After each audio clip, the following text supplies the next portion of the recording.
Alors juste très rapidement, Hello Sunday, donc c'est une de mes entreprises, c'est une de mes marques.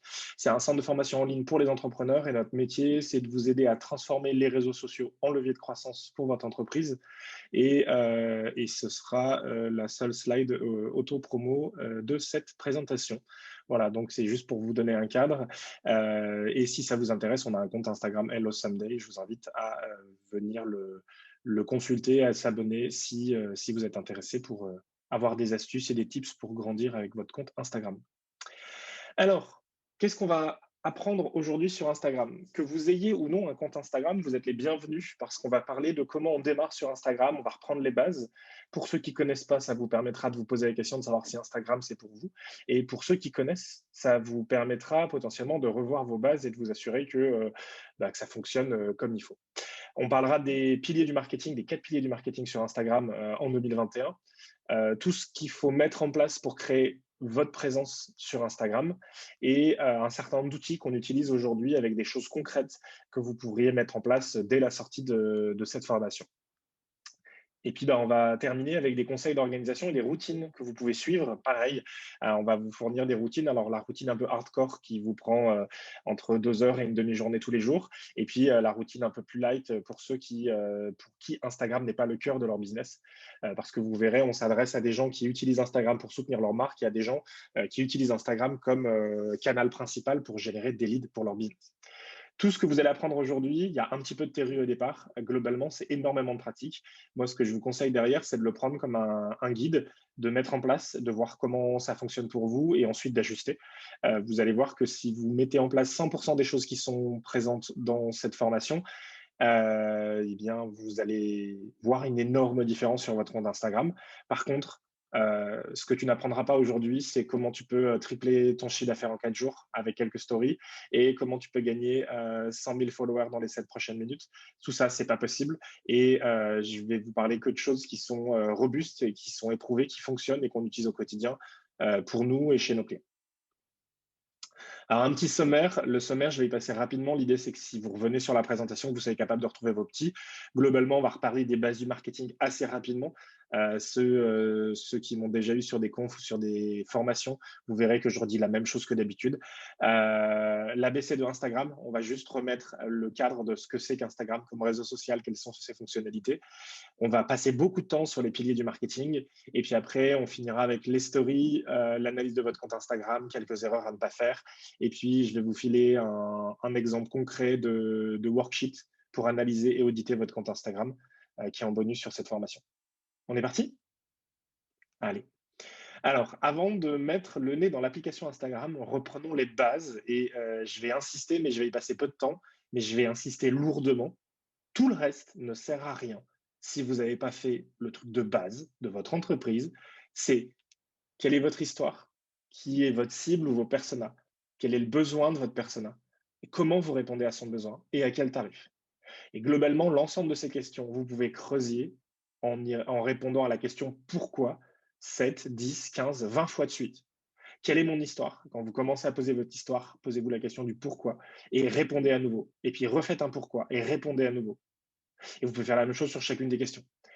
Tout ce qu'on va raconter ensuite part du principe que vous avez travaillé ça, que vous êtes au clair avec votre entreprise, votre cible, ce que vous vendez, etc. Alors pour les entreprises qui sont établies, qui font déjà du chiffre d'affaires, en général, c'est plutôt plus ou moins clair, ou en tout cas, vous avez une histoire. Pour les entreprises qui sont en lancement, le reste ne sert à rien tant que vous n'avez pas posé ça. Voilà. Donc moi, je vais partir du principe que vous avez déjà travaillé ces éléments-là. Et s'il y a besoin de creuser ces éléments-là, commencez par ça. Et puis s'il y a des questions, je resterai bien sûr à dispo, même après la session, pour pouvoir y répondre par mail ou en s'appelant au téléphone. Donc globalement, tout commence par votre positionnement marketing, votre persona, son besoin et votre offre. Voilà. J'insiste, je le répète, c'est hyper important de commencer par ça, mais je ne vais pas y passer plus de temps aujourd'hui. Commençons par rappeler ce que c'est qu'Instagram. Alors, si j'enfonce des portes ouvertes dans les prochaines slides, c'est une bonne nouvelle. Ça veut dire que vous savez ce que c'est qu'Instagram. Je pars du principe que vous avez des niveaux différents. Je veux juste qu'on reparte de la base de ce que c'est qu'Instagram. Instagram, c'est un réseau social qui a été créé en octobre 2010. Son objectif, c'est de pouvoir partager des photos et des vidéos. Il a été racheté en 2012 par Facebook Et depuis 2015, Instagram dépasse les 400 millions d'utilisateurs actifs et c'est l'un des réseaux sociaux qui fait partie du top 10 des réseaux sociaux les plus utilisés de la planète. Globalement, ça permet de poser le cadre. Instagram est un réseau social qui est incontournable et qui aujourd'hui, son cœur de business, c'est des photos et des vidéos. Et vous verrez tout à l'heure que si vous essayez de poster des photos et des vidéos sur Instagram, vous ne prenez pas le truc dans le bon sens. Donc, on va regarder comment on peut faire pour poster du contenu sur Instagram et jamais avoir de panne d'inspiration. Donc, Instagram permet à tous les utilisateurs de poster des photos, des vidéos avec un cercle de gens qui les suivent qu'on appelle des followers. Chaque nouvelle photo postée, on appelle ça une publication et une publication, elle est accompagnée d'un texte. Et vous verrez que ce texte a beaucoup plus d'importance que ce qu'on peut imaginer d'un premier abord. Les publications, elles peuvent être commentées et on peut aussi voter pour un post grâce à une fonction j'aime. Et Instagram a mis à disposition une messagerie directe qu'on appelle DM ou Direct Message. Et vous verrez aussi que cette messagerie a une importance capitale dans votre business sur Instagram. Allez, je continue. Alors, quelques fonctionnalités d'Instagram. L'application de vidéo. Vous pouvez publier des vidéos d'une durée maximale de 60 minutes. Et vous pouvez utiliser IGTV, qu'on voit beaucoup, qui est Instagram TV. Vous pouvez publier et retoucher vos photos directement dans l'application, puisque vous avez des filtres qui sont à dispo. Vous avez du repartage de contenu sur Instagram. Alors, vous n'avez pas de fonctionnalité native pour repartager. C'est pas comme sur Twitter où j'ai un bouton retweet. Là, ce qu'il faut, c'est que j'utilise la fonctionnalité story. Et donc, vous allez voir que sur Instagram, la viralité de votre contenu, elle est plus limitée parce qu'en fait, l'action pour rendre votre contenu viral demande plus d'efforts que sur d'autres réseaux sociaux. Alors, l'ajout d'autres liens vers d'autres sites depuis Instagram. Alors ça, c'est des choses un petit peu particulières. C'est-à-dire que Instagram ne propose qu'un seul lien cliquable vers un site tiers. Et vous allez voir, on va en parler tout à l'heure et on va rentrer dans le détail. Le choix de ce lien, il est primordial. Que ce soit, vous ne pouvez pas mettre de lien depuis une publication, un commentaire ou dans la description. Ça, c'est des choses hyper importantes. Et depuis 2018, les comptes rassemblant plus de 10 000 followers peuvent aussi également ajouter un lien dans leur story. Vous verrez qu'on peut l'utiliser d'une certaine manière et que ça peut nous apporter aussi du flux sur nos sites Internet. Et ce qu'il faut garder en tête, c'est que le cœur d'Instagram, c'est les communautés qui sont très, très engagées. Et le sujet, c'est l'engagement de vos stories, de vos échanges en DM, on en parlera tout à l'heure, de vos posts. Et puis, dernière chose, Instagram a simplifié la fonction j'aime, puisqu'un double tap sur une publication permet de l'aimer. Alors, l'algorithme d'Instagram, c'est une boîte noire qui, en gros, va choisir à chaque fois que vous ouvrez votre compte Instagram en tant qu'utilisateur, les posts que vous allez voir. C'est-à-dire que le flux que vous voyez ne dépend pas de l'heure à laquelle a été posté les posts des autres. Il va dépendre de ce que vous avez aimé, les photos que vous avez vues, les commentaires et même les DM que vous avez envoyés et reçus de ces comptes-là. Et je le dis tout de suite parce qu'on s'en est rendu compte courant 2020, si vous arrêtez d'interagir avec un compte, Instagram vous unfollow automatiquement. C'est-à-dire que si vous avez un compte A et que vous followez le compte B, si vous arrêtez d'interagir avec, au bout de quelques semaines à quelques mois, Instagram décide que vous n'êtes plus son follower et va automatiquement vous sortir de ses followers. Et ça, c'est des choses où on s'est rendu compte, et nous, on a fait des tests tout le courant de l'année 2020, qu'en fait, c'est normal sur Instagram, c'est les règles du jeu d'Instagram, vous perdez des abonnés si vous n'en gagnez pas suffisamment tous les jours. Autant dire qu'un compte qui stagne, vous allez perdre des abonnés régulièrement. Et donc, c'est un petit peu la difficulté qu'Instagram, c'est qu'il faut rester actif en continu et vaut mieux faire un petit peu tous les jours ou un petit peu toutes les semaines plutôt que de faire beaucoup pendant un mois et puis rien pendant 6 mois. Allez, on rentre dans le cœur du sujet, on sort des basiques.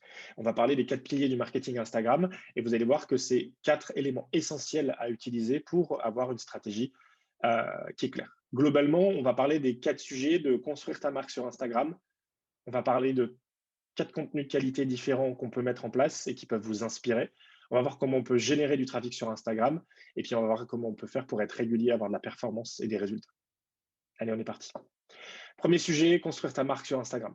Donc, l'idée pour construire ta marque, c'est qu'est-ce qui te rend unique aux yeux de tes followers Et qu'est-ce qui leur donne une raison de te suivre sur Instagram? C'est-à-dire que je ne te suis sur Instagram parce que ça m'apporte quelque chose. Et on va regarder, une fois qu'on aura défini ta marque, ça sera plus facile pour définir les contenus que tu vas devoir utiliser pour séduire tes futurs clients. Alors le contexte, le premier sujet, comme si on est sur un réseau social qui est graphique, c'est d'avoir un thème visuel qui soit harmonieux sur votre compte. C'est-à-dire que sur votre compte professionnel, vous ne pouvez pas poster une photo à l'arrache, sans retouche. Il y a un vrai travail derrière d'harmonisation à faire. Et vous allez voir que les dernières années, le niveau visuel a augmenté de manière assez forte et donc l'attente de vos abonnés est assez élevée. Il faut savoir qu'aujourd'hui, des comptes professionnels, et on va voir tout à l'heure, je vais vous donner des exemples, euh, en voyant leur grille de photos ou en voyant une photo dans le feed, je suis capable de savoir que ça vient de leur compte parce qu'ils ont un thème unique et qui est harmonieux et qui est lissé sur l'ensemble de leurs images. Alors, 3 sujets, l'image unique, la bio et le contenu visuel. On va regarder ça ensemble en détail. Premier sujet, c'est ton image unique.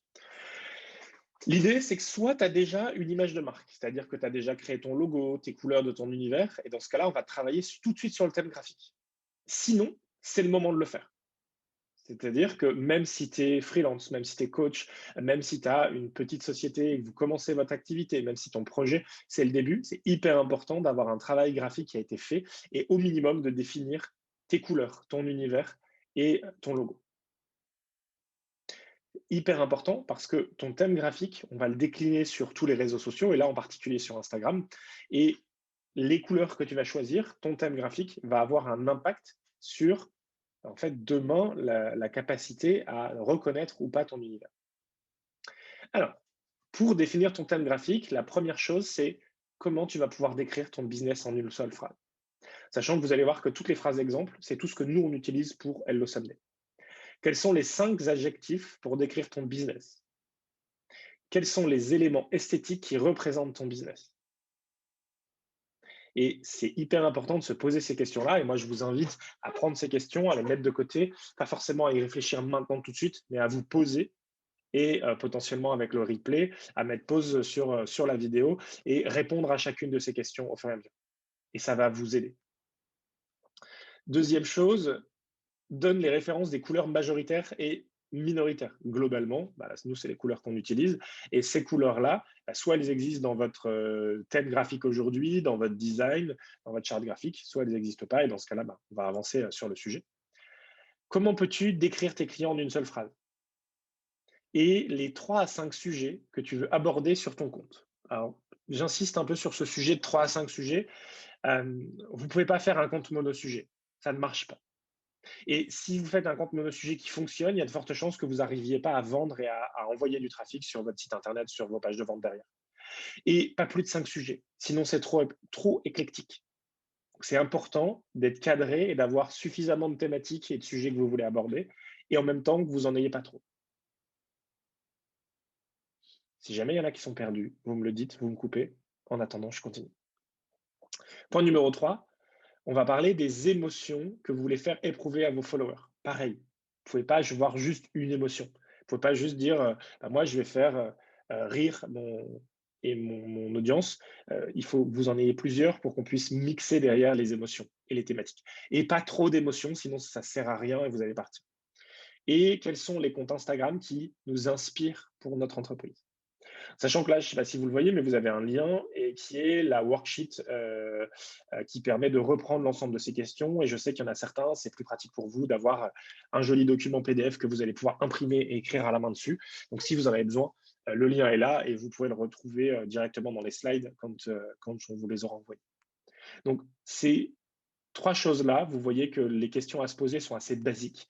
C'est des questions qui vont poser le cadre de votre thème graphique. Est-ce que jusque-là, ça va? Eh bien, je continue. Une fois que vous avez défini tout ça, vous allez avoir votre thème graphique qu'on va pouvoir commencer à composer. Vous allez avoir 1 à 3 couleurs majoritaires. Vous allez avoir des choses hyper importantes, c'est toutes les photos que vous allez prendre, idéalement avec le même appareil photo. Alors, vous allez voir qu'on va pouvoir utiliser votre smartphone, un appareil photo, bosser avec un photographe professionnel ou bosser avec des photos qu'on va acheter sur des stocks photos. Donc, on en reparlera tout à l'heure et je vous donnerai du détail là-dessus. Euh, il faut garder en tête que les filtres vont vous permettre potentiellement d'harmoniser l'ensemble de vos photos. Et idéalement, si vous pouvez avoir toujours le même appareil photo, ça simplifiera les choses. Et puis, avoir toujours le même type de filtre ou de retouche sur une publication. Alors pour l'instant, on est beaucoup dans la théorie et on va rentrer petit à petit dans la pratique et on va voir des exemples concrets de filtres qu'on peut utiliser et d'applications pour ça. Euh, Comment on peut constituer sa banque d'images? Et ça, c'est un point qui est important, c'est-à-dire que si vous voulez faire les choses bien, il va falloir qu'on s'organise en amont et vous ne pouvez pas aller choisir une photo au moment où vous allez faire votre post. C'est pas, il est aujourd'hui 9 heures et je vais me dire, OK, à 10 heures, il faut que j'ai une publication qui soit en ligne et en fait, maintenant, il faut que je prenne une photo et je suis dans le rush. Non, il faut que vous ayez en amont mis en place une stratégie pour que vous ayez votre banque d'images. Donc, ça peut être un ensemble de photos que vous avez pris, vous allez faire un événement où vous vendez un produit et vous allez faire un shooting et vous allez prendre un certain nombre de photos. Ça peut être de créer des visuels avec Canva ou Hover. Ça peut être d'acheter des photos sur des banques d'images. Oui. Excusez-moi, par rapport à ce planning et à ce délai, il faut avoir combien de temps d'avance à peu près sur ce genre de... Il faut avoir Alors, un mois d'avance en termes de publication si c'est une par semaine ou un peu plus. Enfin, en général, c'est plutôt, moi, je te conseille d'avoir plutôt plusieurs dizaines de photos d'avance, quel que soit ton volume de publication. Alors forcément, hein, si tu publies 3 fois par jour, 10 photos d'avance, c'est pas beaucoup, ce sera plutôt 100 ou 200. Et après, moi, je pense différemment, c'est-à-dire mets-toi des moments réguliers, 1 à 2 fois par mois, où tu vas produire ces photos, où tu vas aller les sectionner, et que tu vas te constituer une bande d'images.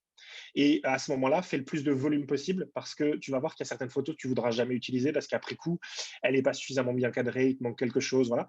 Mais moi, si j'ai l'occasion d'aller faire un shooting ou d'aller chercher, j'ai déjà travaillé par exemple avec une marque de bijoux sur ces sujets-là, on a profité du shooting qui était fait pour les photos produits et on a fait toutes les photos des backstage. Et ce jour-là, on a sorti 600 photos. Et d'accord. l'idée, c'est pas de dire, on n'a pas cherché à sortir 600 photos, c'est juste que on avait, avec la directrice marketing, euh, elle avait un smartphone et on a juste shooté tous les backstage et puis après, on avait des photos qui nous ont occupés pendant 6 mois avec les D'accord. backstage, en sachant qu'on a aussi mis des photos produits qui avaient été faits par le photographe, des photos portées, des packshots, tout ça, on les a aussi utilisés sur le compte Instagram. Et puis, on a aussi utilisé des visuels avec Canva. Et après, tu vas voir que on va mettre peut-être 1 fois sur 3 du packshot, 1 fois sur 3 du bijou porté et 1 fois sur 3 une photo backstage, par exemple. Ok. Donc ça, moi, ce que je te conseille, c'est plutôt d'avoir quelques dizaines de photos d'avance et surtout à chaque fois que tu as l'opportunité de faire des photos, le temps de préparation de tout ça. Par exemple, si demain tu dis, OK, je prends 2 heures pour aller poser sur Adobe Stock pour acheter quelques dizaines de photos, en fait, sur 2 heures, que tu en achètes 10 ou tu en achètes 50, ça revient au même. Donc, autant en acheter 50 et en avoir 50 d'avance. Pareil sur Canva.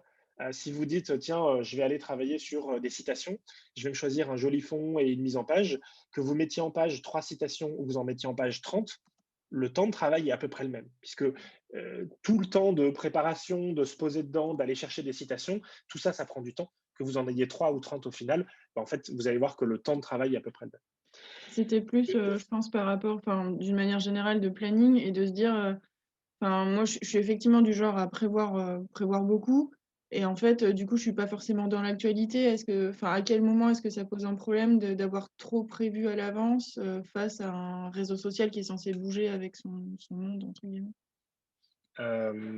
Pour donner un ordre d'idée, moi je travaille sur des plannings éditoriaux. Je suis capable de prévoir pratiquement 12 mois de publication d'avance.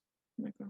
Et En à sachant aucun moment, ça pose un problème enfin, non, parce qu'une publication qui est prévue à l'avance, c'est aussi une publication que je peux décider in fine de ne pas publier à ce moment-là et la remplacer par quelque chose qui est lié à l'actualité. D'accord.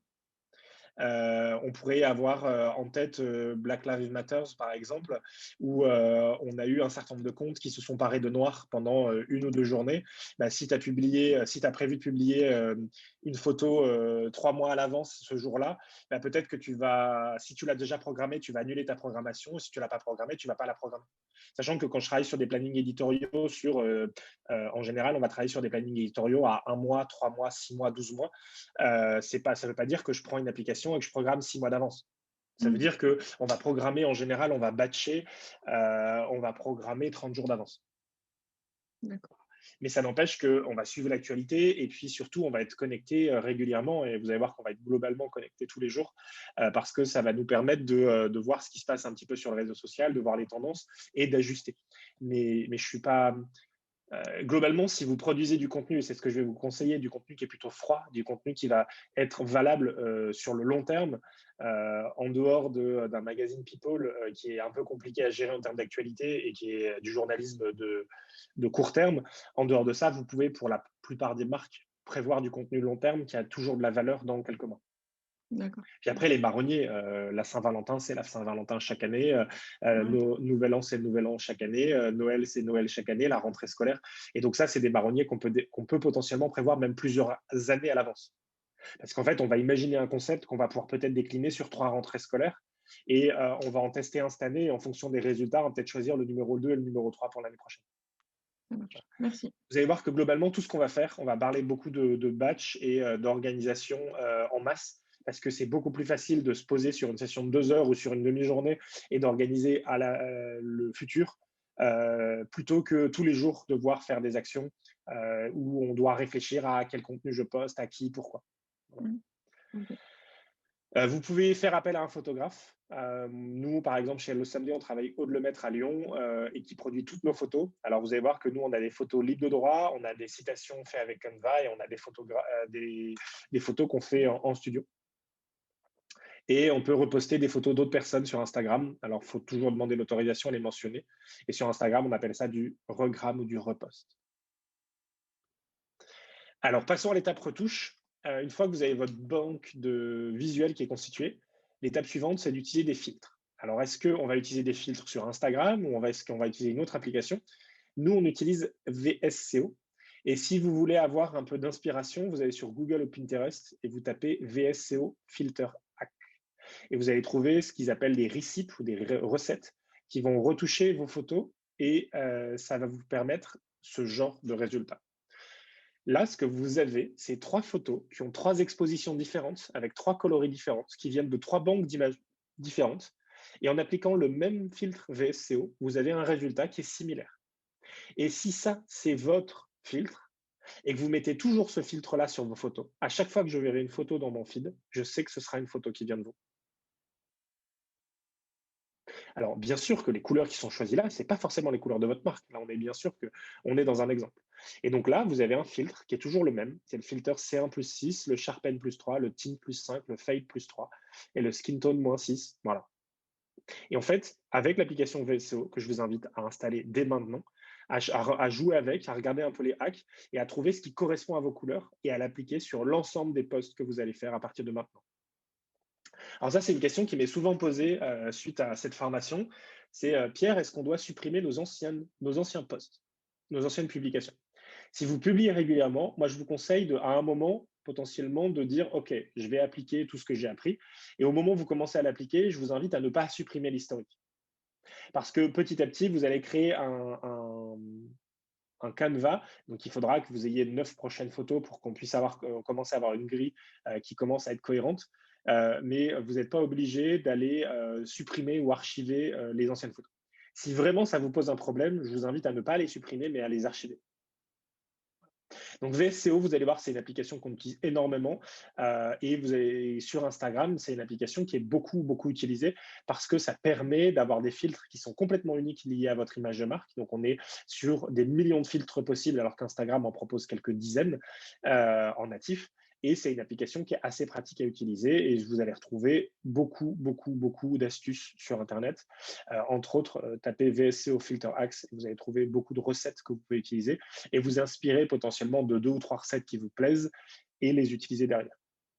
Alors, vous avez la possibilité d'utiliser un monofiltre sur tout votre compte et sur toutes vos photos. Moi, c'est ce que je vous conseille. C'est le plus simple, c'est le plus efficace. Et il y en a certains qui vont alterner et qui vont faire un certain nombre de photos, par exemple, d'extérieur avec un filtre A et un certain nombre de photos de produits avec le filtre B, par exemple. Et donc, ils vont dire, je fais une photo d'extérieur, une photo produit et ensuite une citation, par exemple. Et donc, ils vont alterner toutes les 3 photos. Voilà. Encore une fois, ça, je vous invite à l'imaginer à l'avance et à aller travailler d'abord votre banque d'images, d'avoir un ensemble d'images, ensuite de jouer avec des filtres, d'appliquer plusieurs filtres, d'en choisir Moi, je vous en conseille un seul et de l'appliquer à toutes vos photos et de regarder ce que ça donne. Pour construire sa marque, en Excuse-moi, fait, l'idée, Pierre. oui. Salut. J'ai une petite question parce que tu parles des filtres VSCO, mais j'imagine que ça n'empêche pas d'avoir quand même une banque d'images déjà un peu cohérente avec. Enfin, je suis allée voir sur Pinterest, comme tu nous l'as conseillé. Par exemple, un feed qui est tout rouge, je dis n'importe quoi. Enfin, avec voilà, ça dépend quand même vachement des sujets que tu prends en photo. On est d'accord? Alors oui, mais moi je le vois beaucoup, par exemple, va voir des comptes Instagram d'entreprises événementielles qui organisent des événements pour d'autres, et chaque événement a une tonalité qui est différente puisqu'elle dépend de la marque pour laquelle ils l'organisent, et ça n'empêche que ce filtre permet d'adoucir tout ça et d'avoir des photos qui soient cohérentes dans un film. Donc, oui, plus tes photos elles sont cohérentes au départ, plus ce sera facile de les harmoniser. Mais ça n'empêche que même avec des photos prises en extérieur, prises sur le vif, avec un buffet, avec des photos avec, par exemple, quand je prends une foule, donc je ne maîtrise pas forcément comment ils sont habillés, la couleur des cheveux ou voilà, ce genre d'éléments qui peuvent ressortir, ben, ce filtre permet d'atténuer fortement et donc d'avoir une thématique qui soit à peu près toujours la même.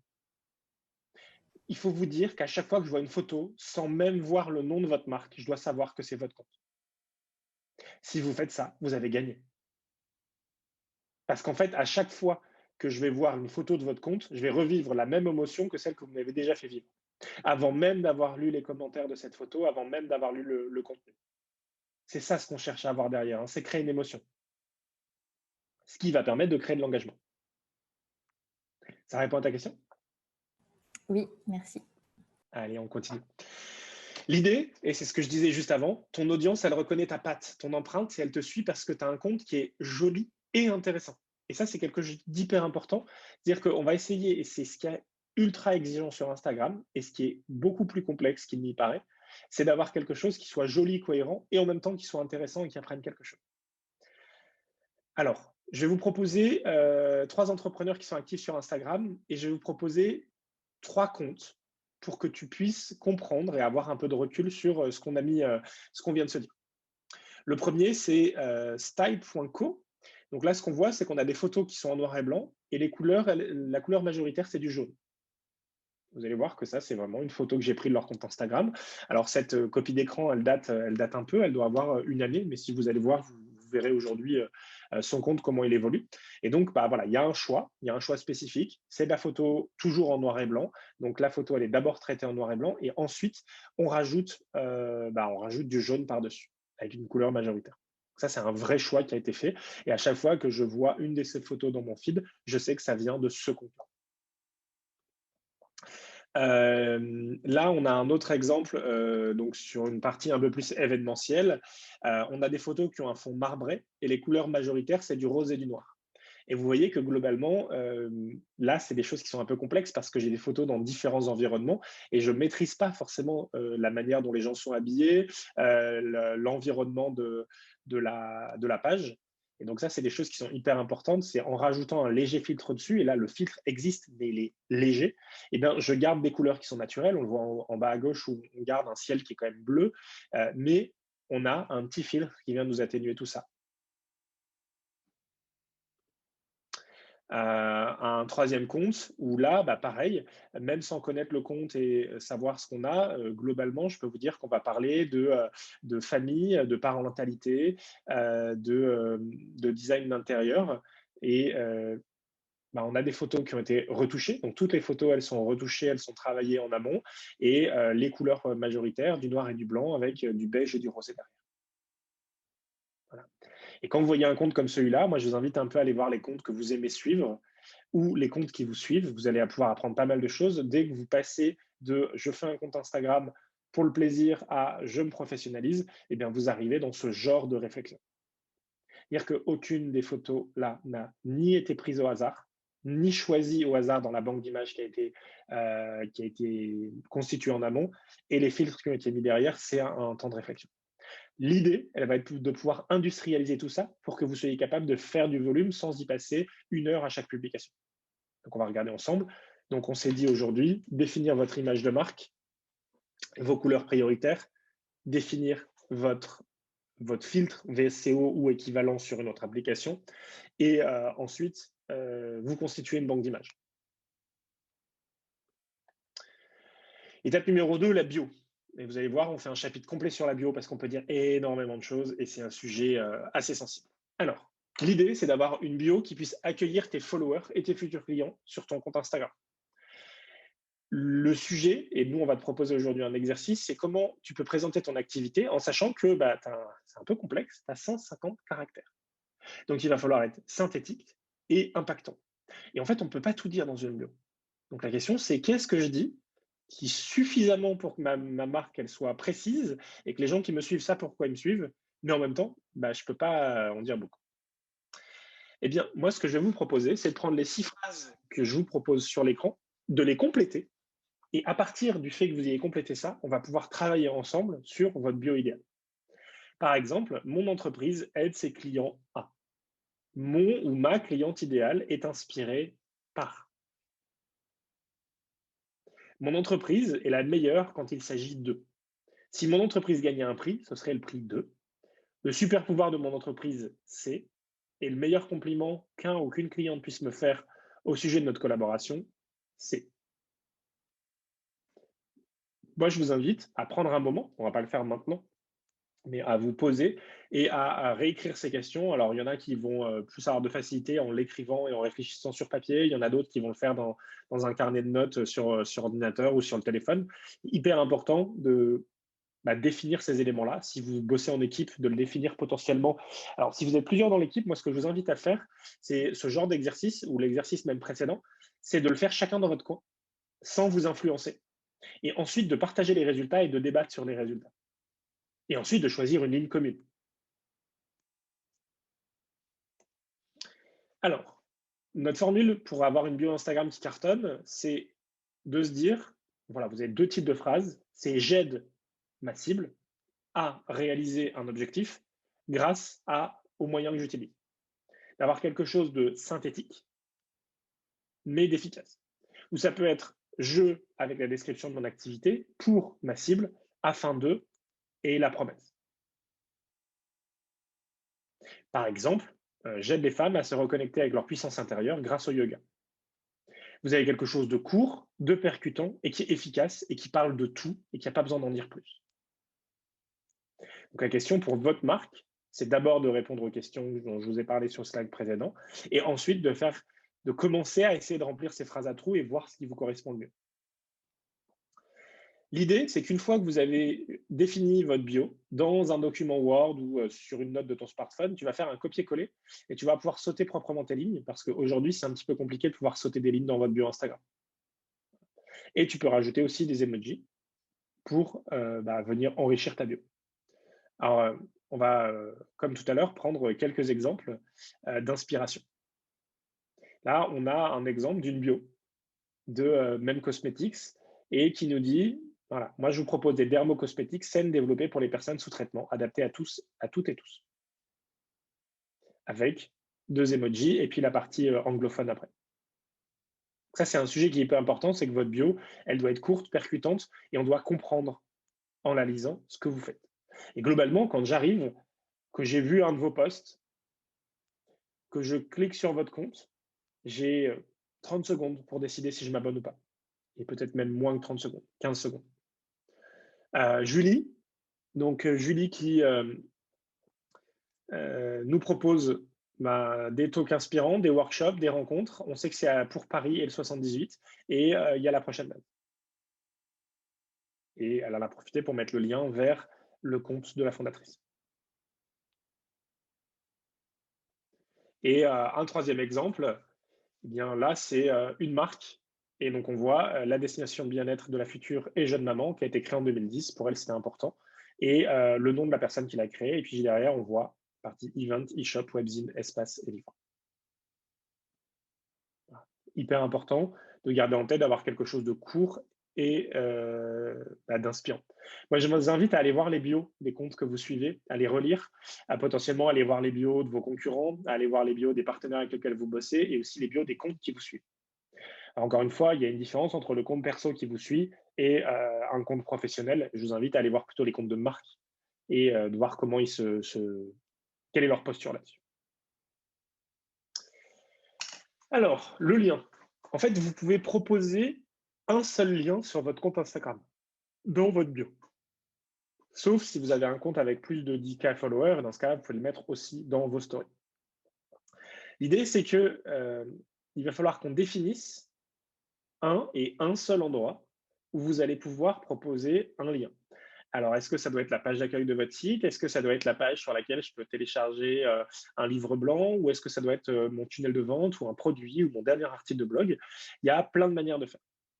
L'idée, c'est que vous devez d'abord définir un lien prioritaire. Si vraiment vous avez besoin d'avoir plusieurs liens, vous pouvez utiliser Linktree, qui est un outil qui est gratuit, qui permet de créer un hub. Globalement, vous allez mettre un lien Linktree sur votre bio qui va vous créer une nouvelle page web sur laquelle vous aurez 2, 3, 4 liens. Et là, vous allez pouvoir potentiellement mettre plusieurs destinations, par exemple votre offre de produits ou vos services, un article de blog ou une offre promotionnelle en cours, vos autres réseaux sociaux, votre podcast, votre calendrier pour prendre un rendez-vous, etc.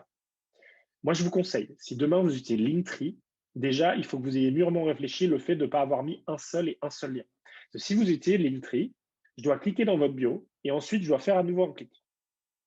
Et il y a de fortes chances que vous m'ayez perdu au passage. Donc, en fait, vous m'obligez à faire un clic de plus et à faire un choix de plus. Nous, le conseil qu'on a chez Hello Sunday, c'est de ne pas dépasser les 3 ou 4 liens. Et je peux vous dire que par expérience, déjà 4 liens, c'est beaucoup. Mon point de vue perso, c'est 4 liens, c'est déjà 3 de trop. Moi, je pense que Linktree, il faut l'utiliser en dernier recours. Voilà. Et j'ai souvent vu des comptes Instagram avec des Linktree installés avec 6, 8, 12 liens derrière. Honnêtement, ça ne sert à rien. Parce qu'en fait, quand je clique dessus, je ne sais pas sur quoi cliquer derrière. Voilà quelques exemples. Donc, un exemple du studio Popcom qui nous propose un lien Linktree et derrière, il y a 3 liens qui sont ultra efficaces. Mon site, mon portfolio et le Facebook. Il faut aussi que je sache ce qu'il y a derrière le lien. C'est-à-dire que si l'intitulé du lien n'est pas clair, ça m'angoisse et donc je ne clique pas dessus. Dire que si vous me faites un lien en savoir plus, découvrez mon produit, c'est pas clair. Voilà. Donc là, on a un studio qui est un studio de com et création graphique. On a un Linktree. Il propose le site internet, donc le site du studio. Le portfolio, c'est normal pour un studio graphique. Et le Facebook du studio Popcom. Voilà ce à quoi je m'attends derrière. On va continuer avec la partie contenu de qualité. Alors, si tu souhaites gagner des clients et de la visibilité sur Instagram, le sujet hyper important à garder en tête, c'est d'offrir du contenu qui vont susciter la confiance et ensuite les convaincre de faire appel au service de l'entreprise. Ça, c'est hyper important à garder en tête. C'est le moment de lancer l'opération séduction pour convaincre tes followers d'acheter tes produits et chez toi au lieu d'aller les chercher ailleurs. Hyper important de garder ça en tête. Donc, il faut proposer du contenu à forte valeur ajoutée qui ne se répète pas et qui parle à ton client idéal. D'où le sujet essentiel dont je vous ai parlé tout à l'heure, d'avoir défini clairement qui vous êtes, ce que vous vendez et à qui vous le vendez. Votre client idéal, on peut aussi l'appeler votre cible commerciale ou votre persona. C'est 3 termes pour dire la même chose. Alors voilà quelques exemples. Je ne sais pas si vous connaissez la marque Respire, je pense qu'on en a beaucoup entendu parler. Qu'on aime ou qu'on n'aime pas, faut savoir, et juste si on reprend la base, Respire, ce qu'ils vendent à la base, c'est du déodorant. Pas le truc le plus sexy du monde. Ben, ça n'empêche qu'ils ont un compte ultra inspirant. Et l'idée du compte, de ce qu'ils mettent en avant, c'est un certain nombre de choses autour en fait, de tout ce qu'on a de vivre, de pouvoir profiter de son corps, de pouvoir faire du sport. Voilà. Donc ça, c'est important de se dire, ils ne sont pas auto-centrés sur leurs produits. Alors, l'idée, et on en parlera tout à l'heure avec l'audit que je vais vous proposer en fin de formation, c'est ça va vous permettre de définir vos objectifs. Vous ne pouvez pas atteindre tous vos objectifs en même temps. Hyper important de garder en tête que vos objectifs, vous pouvez en choisir un, peut-être 2, mais vous ne pouvez pas vouloir courir tous les objectifs en même temps, tout simplement parce qu'en fait, vous risquez de ne pas en atteindre un seul.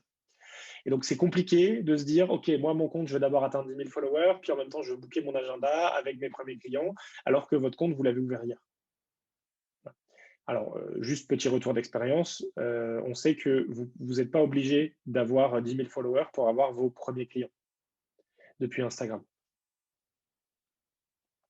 Donc, quel est ton objectif prioritaire? Voilà les questions qu'il faut qu'on se pose pour avancer sur le fond. Quels sont les sujets que tu as envie d'aborder avec ton audience? Donc là, pareil, je vous invite à reprendre chacune des questions et y répondre de manière sincère. Quelles sont tes valeurs?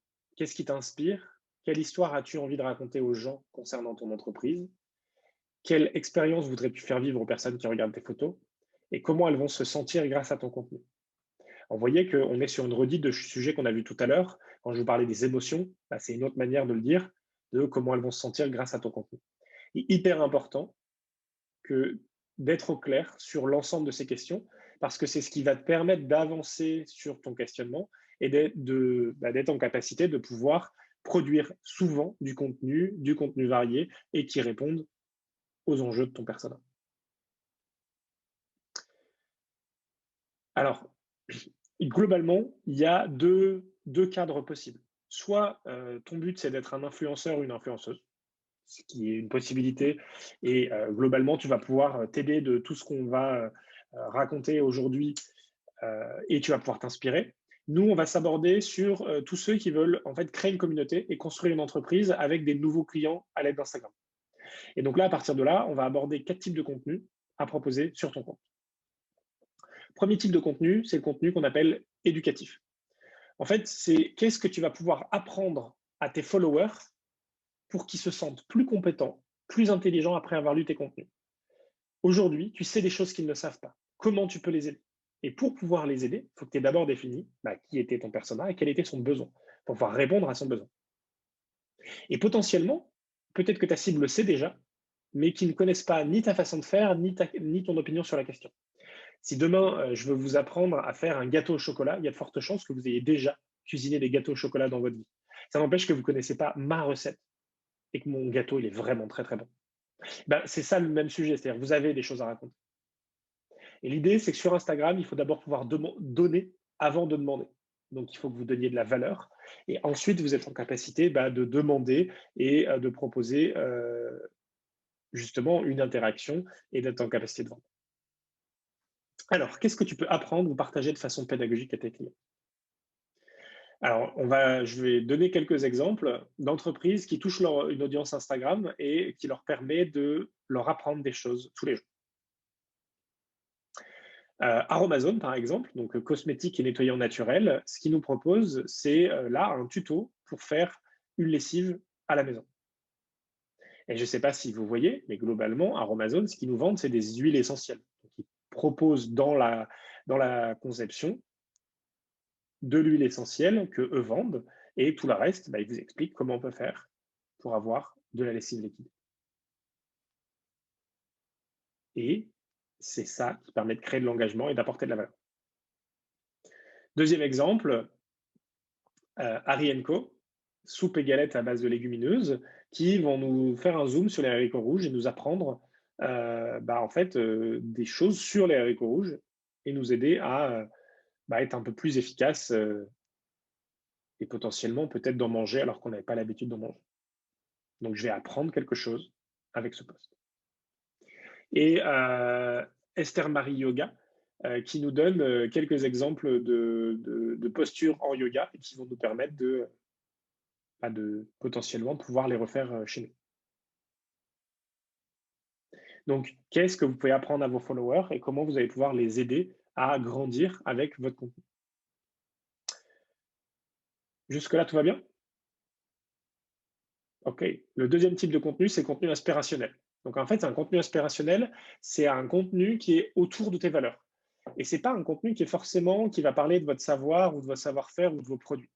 C'est-à-dire que comment vous allez pouvoir créer un sourire, illuminer la journée de vos followers. Comment vous allez leur rendre leur journée plus belle et plus agréable. Donc, l'idée, c'est de leur proposer quelque chose qui va les inspirer. Eh bien, on va regarder ensemble. On peut faire du partage de situations.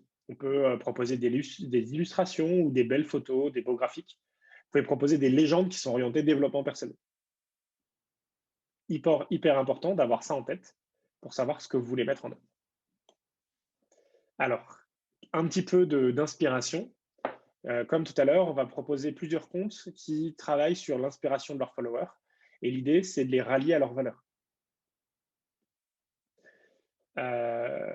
Ladies One Design, qui nous propose, donc, qui est un networking de femmes créatives et designers, et qui nous propose des illustrations, et qui vont nous proposer, voilà, juste une illustration avec un contenu assez succinct à côté, avec juste une jolie illustration. Joanne, qui nous propose, qui est coach pour entrepreneurs, et qui nous propose une photo d'une de ses sorties en forêt, et qui à côté nous propose un message un peu long qui a été travaillé pour accompagner les personnes qui le suivent en disant, en gros, arrête de rester dans le cerveau et c'est peut-être le moment d'aller prendre tes baskets et d'aller courir un peu. Sors, change d'air et t'arrêteras de tourner en rond et va respirer. Et globalement, c'est le genre de contenu qui est très apprécié et demandé parce que ça va faire réfléchir et ça va permettre de prendre du recul et ça va créer un lien et ça va marquer vos followers. Fleur sauvage officielle, qui est spiritualité et médecine holistique. Pareil, donc là, qui nous fait un fond avec une couleur unie, qui nous met une citation ou qui nous met un petit mot pour nous interpeller et qui va nous proposer derrière un texte un peu long qui va nous permettre de prendre un moment pour réfléchir.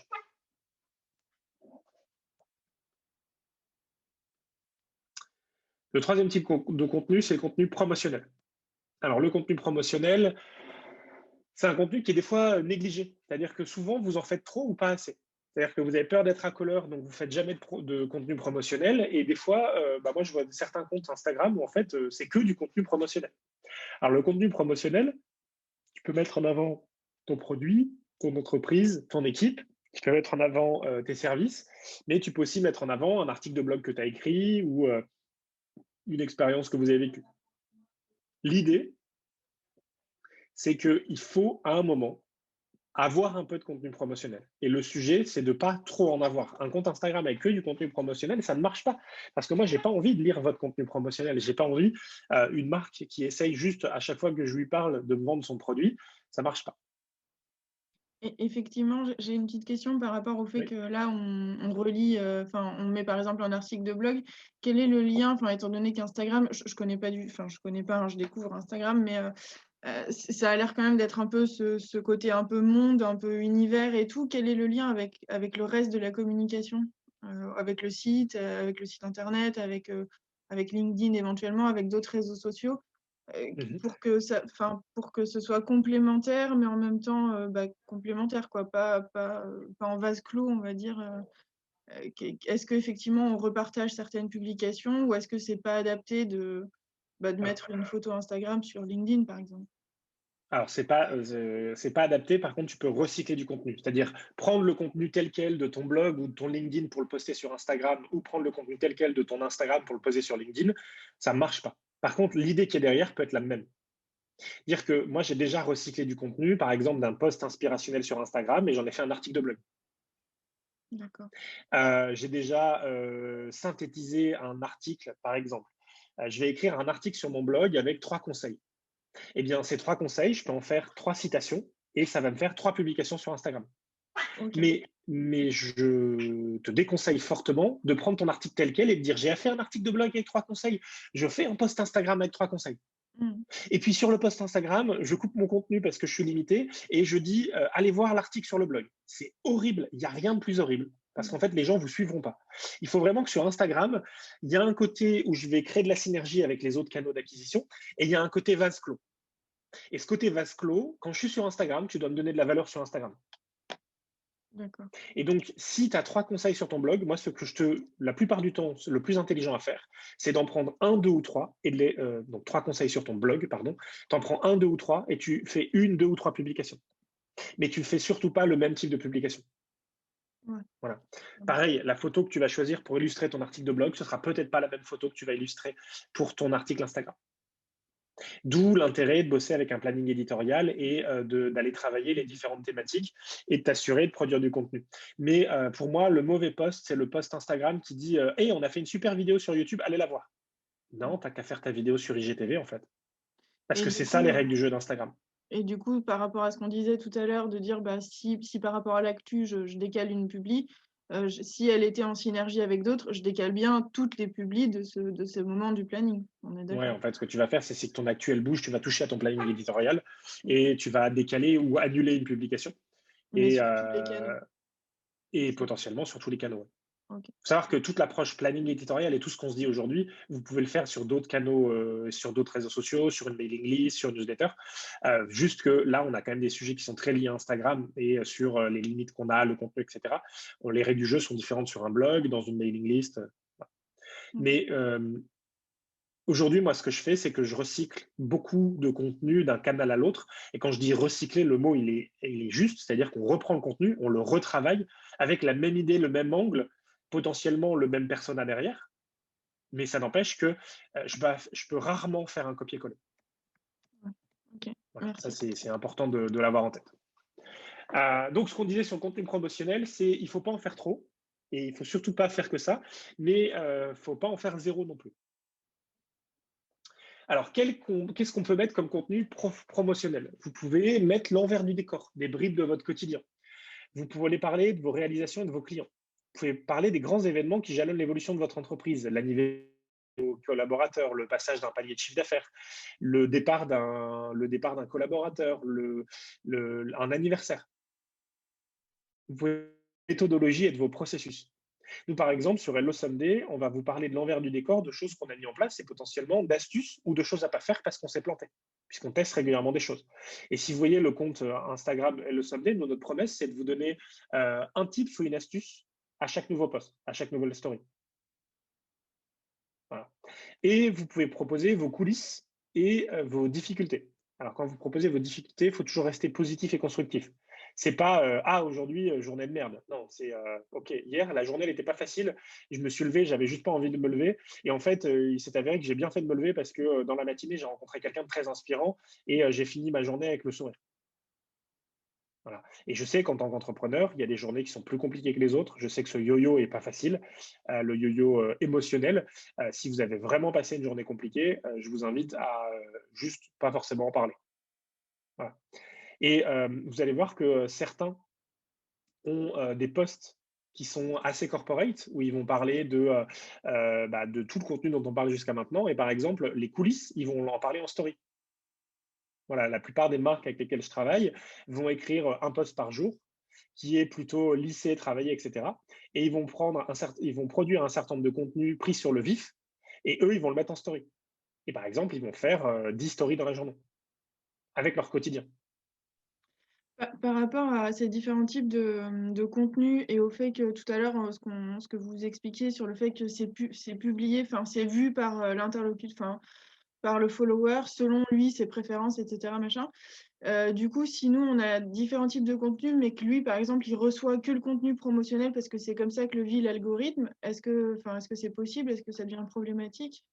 Non, il ne recevra pas que le contenu promotionnel. C'est soit il recevra du contenu de ta part, soit il ne le recevra pas. En sachant que le reach organique sur Instagram, il est assez faible et que, on va le voir tout à l'heure, il y a assez peu de personnes qui sont abonnées à votre compte qui voient votre contenu dans leur feed. C'est compliqué d'être visible et globalement, pour être visible, il faut poster très régulièrement. Et très régulièrement, en général, ça veut dire quotidiennement. Ah ouais, ok. En gros, il va y avoir une différence entre un compte de marque que vous allez alimenter quelques fois par semaine qui va venir soutenir votre communication et votre community management et Instagram qui est votre levier de business principal. Et dans le premier cas, c'est quelques posts par semaine. Dans le second cas, c'est une demi-journée et c'est un mi-temps. D'accord. C'est 2 à 4 heures par jour. Par contre, ceux qui y passent ce temps-là tous les jours, les résultats sont là et le chiffre d'affaires s'en ressent. Et nous, on le voit, hein, on le voit sur ceux qui prennent en main leur compte et qui commencent à poster régulièrement, à mettre en place une routine, etc. Les résultats, ils sont juste hallucinants. D'accord.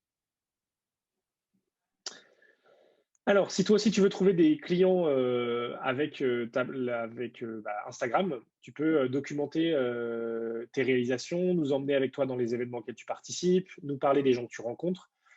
Ce qui est important sur Instagram, c'est d'être authentique. C'est-à-dire que si vous êtes authentique, ce sera plus facile pour la personne de faire un lien avec vous.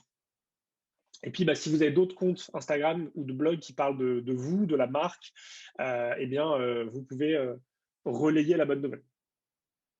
Voilà. Et je vous rassure sur le fait nombriliste. En fait, c'est pas nombriliste à partir du moment où vous ne faites pas que de l'autopromo. Et vous allez voir que moi, ce que je vais vous conseiller, c'est de mettre un planning éditorial en place et de définir que vous allez avoir 4 ou 5 types de posts. Et si sur les 4 ou 5, vous avez un type de post qui est autopromo, quand c'est le moment de faire le post promo, vous le faites. Et vous mettez en place une routine et vous la suivez. Alors, moi, je vais vous proposer 3 exemples de comptes Instagram qui utilisent du contenu et qui arrivent à mettre de la vente autour de leur compte. Tout ça sans être agressif commercialement.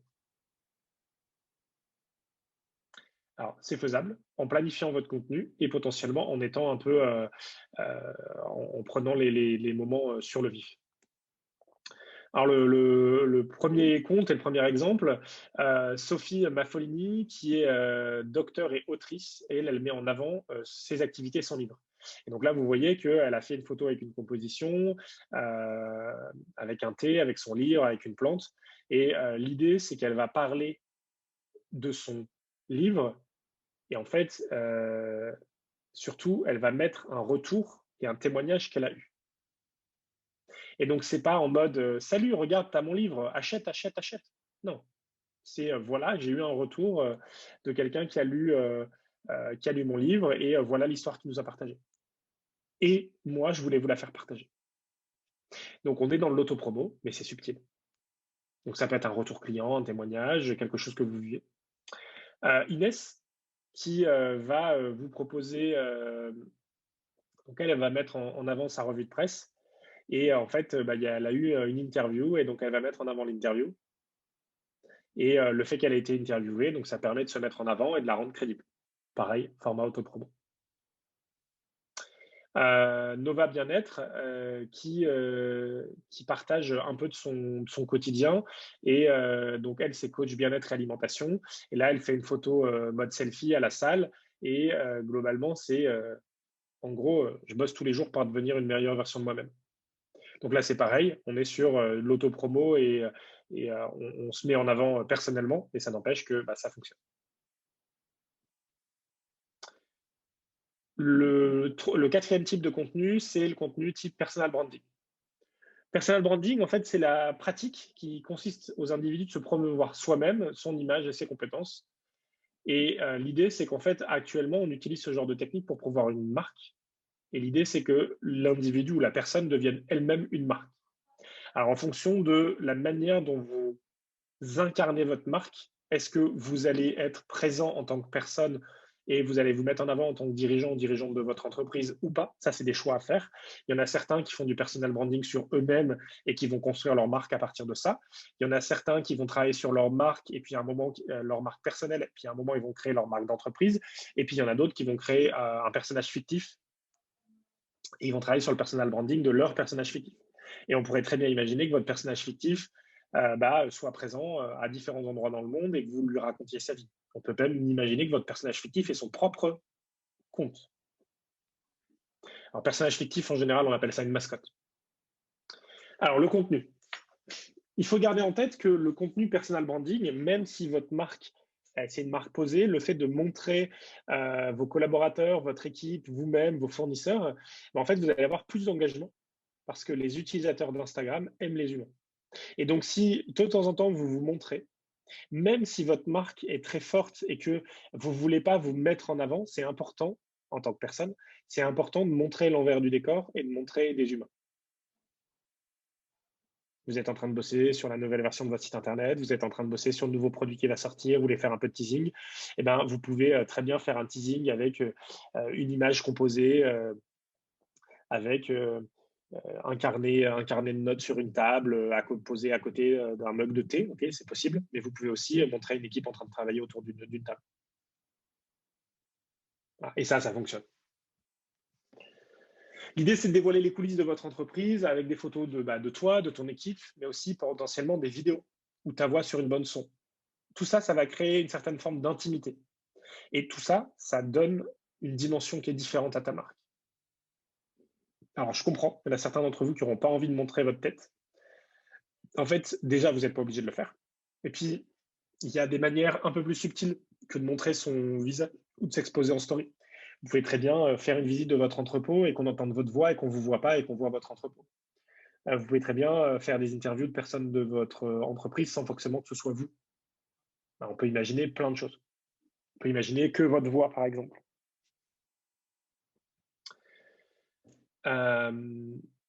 Parler face caméra, c'est un sujet qui n'est pas forcément évident. Et sur les réseaux sociaux en plus, parce que c'est un endroit qui est public. Par contre, en injectant un peu de votre personnalité dans vos posts et en rédigeant un à propos qui présente votre travail, votre équipe, ou d'avoir des stories à la une, en fait, va pouvoir créer un lien d'intimité. Et ça, c'est très, très puissant.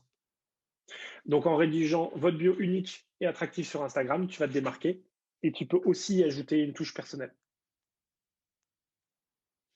ou la touche personnelle de ta mascotte. Et je pense à certaines marques et à certaines personnes qui sont connectées là, qui ont une super mascotte et qui sont en capacité de travailler avec leur mascotte et potentiellement d'avoir un compte Instagram pour la marque et peut-être un compte Instagram pour la mascotte.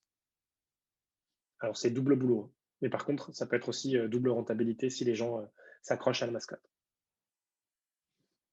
Alors bien sûr, on parle d'Instagram, mais sur le personal branding, tu peux utiliser d'autres réseaux sociaux pour créer une notoriété pour ta marque, d'installer la confiance avec tes followers et valoriser, si c'est ton souhait et ta stratégie, ton leadership. L'idée, c'est de rendre ton entreprise humaine. Ce sera plus facile de faire du business derrière. Et par rapport à ça, j'ai une petite question. Effectivement, quand on a, là, vous parlez, une chaîne pour la mascotte, une chaîne pour l'entreprise, une chaîne pour la personne, à quel moment est-ce que on crée plusieurs chaînes parce que c'est plus simple, mais que ça apporte pas de confusion, notamment quand on a plusieurs entreprises. Enfin, je sais que nous, on a 3 entreprises qui tournent autour d'un même ADN, mais avec quand même chacune son métier. Et on a quand même les personnes, qu'est-ce qu'on fait? Comment on choisit? Combien il faut en avoir? À partir de combien c'est trop? Alors, il n'y a pas de il faut. Ouais. Il y a ce que toi, tu vas sentir et comment tu vas avoir le faire. Si tu as 3 entreprises qui ont 3 métiers différents et que tu veux être sur Instagram sur les 3 entreprises, il y a de fortes chances que tu aies 3 comptes. Et toi, en tant que dirigeante, tu peux avoir un compte pour toi et tu ne vas pas poster la même chose en fait. Ton compte pour toi, il va être centré autour de toi et autour de ta vie et autour, alors peut-être pas de ta vie perso, mais de ta vie d'entrepreneur. Maintenant, est-ce qu'il faut que tu aies un compte pour toi? Pas obligé. Et après, pose-toi la question de est-ce que ma cible elle est sur Instagram et est-ce que le fait d'utiliser Instagram va me permettre de vendre? Moi, j'ai encore eu le cas cet été d'une marque de cosmétiques que j'ai accompagnée et quand on a reposé au propre leur cible et leur persona, on s'est rendu compte qu'en gros, je vais faire simple, c'était des femmes citadines de 35-45 ans, CSP+, voire CSP++. Et je leur ai dit, OK, c'est cool, est-ce qu'on peut aller voir vos stats sur Instagram? C'était des femmes de 15-25 ans. Je leur ai dit, je suis désolé, mais votre compte Instagram, vous avez beau avoir 20 000 followers, il ne vous rapportera jamais un centime. Donc maintenant, on a deux choix. Soit on travaille différemment et on recadre notre contenu sur Instagram pour s'adresser à notre cible, soit on arrête Instagram. Après ces 2 heures de boulot sur les personas, en 10 minutes, on a décidé d'arrêter d'Instagram. Parce qu'en fait, ils investissaient du temps depuis des années pour une vanity metrics. Ah ouais, on a 20 000 followers. Cool. Ça t'a apporté combien d'euros de chiffre d'affaires l'année dernière? Et la réponse, c'est zéro. Zéro. Zéro, zéro, zéro, zéro. Et moi, il y a un moment, je suis pragmatique. Si Instagram ne te sert à rien, on ne l'utilise pas. Et tu peux remplacer Instagram par n'importe quel autre réseau social, n'importe quel outil. L'idée, c'est pas d'aller sur Instagram pour faire du Instagram. Donc aujourd'hui, pour moi, ce serait une bêtise d'aller faire 3 comptes Instagram, un pour chacune de tes marques, plus un compte pour toi, plus un compte pour chacun de tes associés, plus votre mascotte. En fait, commencer par faire un compte et le faire bien, voir qu'il y a du résultat, valider que c'est pertinent, et ensuite potentiellement en faire un deuxième. Et surtout, vous aurez maîtrisé le processus et l'idée, et donc vous irez beaucoup plus vite pour le deuxième que pour le premier. Ok, merci. L'idée, c'est que une fois que vous avez défini si vous voulez mettre en place du personal branding, ça c'est libre à vous, à chacun, eh bien, posez-vous la question de comment vous voulez le mettre en œuvre et de ce que vous allez pouvoir raconter. Alors, quelques exemples. EcoStudio, designer graphique, et qui va nous faire, vous voyez, on a une copie d'écran du compte Instagram de EcoStudio, donc un petit peu une mise en abîme, et voilà, qui nous explique comment il est passé du jour au lendemain, je gérais mon compte de manière perso à j'ai publié un post par jour.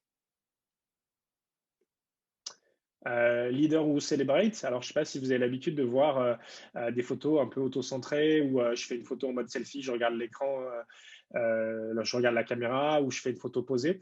Là, voilà, vous avez une photo prise sur le vif, elles fêtent une victoire, elles sont contentes et on nous montre en même temps l'envers du décor et les personnes qui sont derrière.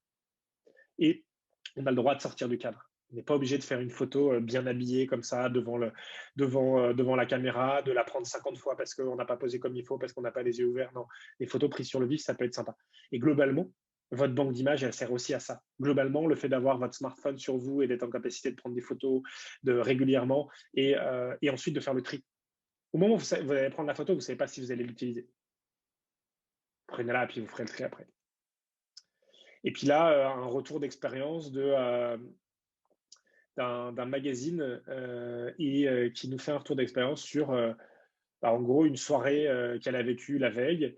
Et elle dit je suis ravie d'avoir vécu cette soirée. Et en même temps, j'étais très content de retrouver mon bébé le soir en rentrant à la maison. Et donc, on vous partage quelque chose de l'intimité de la personne. Et ça permet d'avoir quelque chose de très personnel et que les personnes qui vous suivent se sentent concernées. Alors, l'étape suivante, une fois qu'on a parlé des contenus, ça va être de générer du trafic sur Instagram. Est-ce qu'il y en a que j'ai perdu? Est-ce qu'il y en a qui ont abandonné? Non, je vous invite à boire un verre d'eau, à respirer. On va rentrer dans la génération de trafic sur Instagram. Alors, le trafic sur Instagram, c'est un des éléments essentiels. Parce qu'en fait, si ton compte Instagram, tu ne génères pas de trafic, en fait, on ne va pas te trouver, donc tu n'auras pas de nouveaux followers. Et ensuite, si ton compte Instagram, tu ne peux pas envoyer du trafic, tu n'auras pas de nouveaux clients. Donc, hyper important de garder en tête qu'un des sujets sur Instagram, ça va être d'être visible et d'avoir de nouveaux followers et de faire en sorte que ces followers aillent cliquer sur votre lien dans votre bio. Alors, les bénéfices.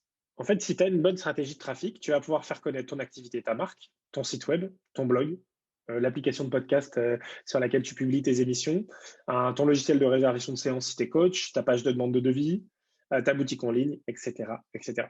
C'est-à-dire que générer du trafic sur Instagram, ça permet de générer in fine du chiffre d'affaires. C'est ça qu'il faut garder en tête.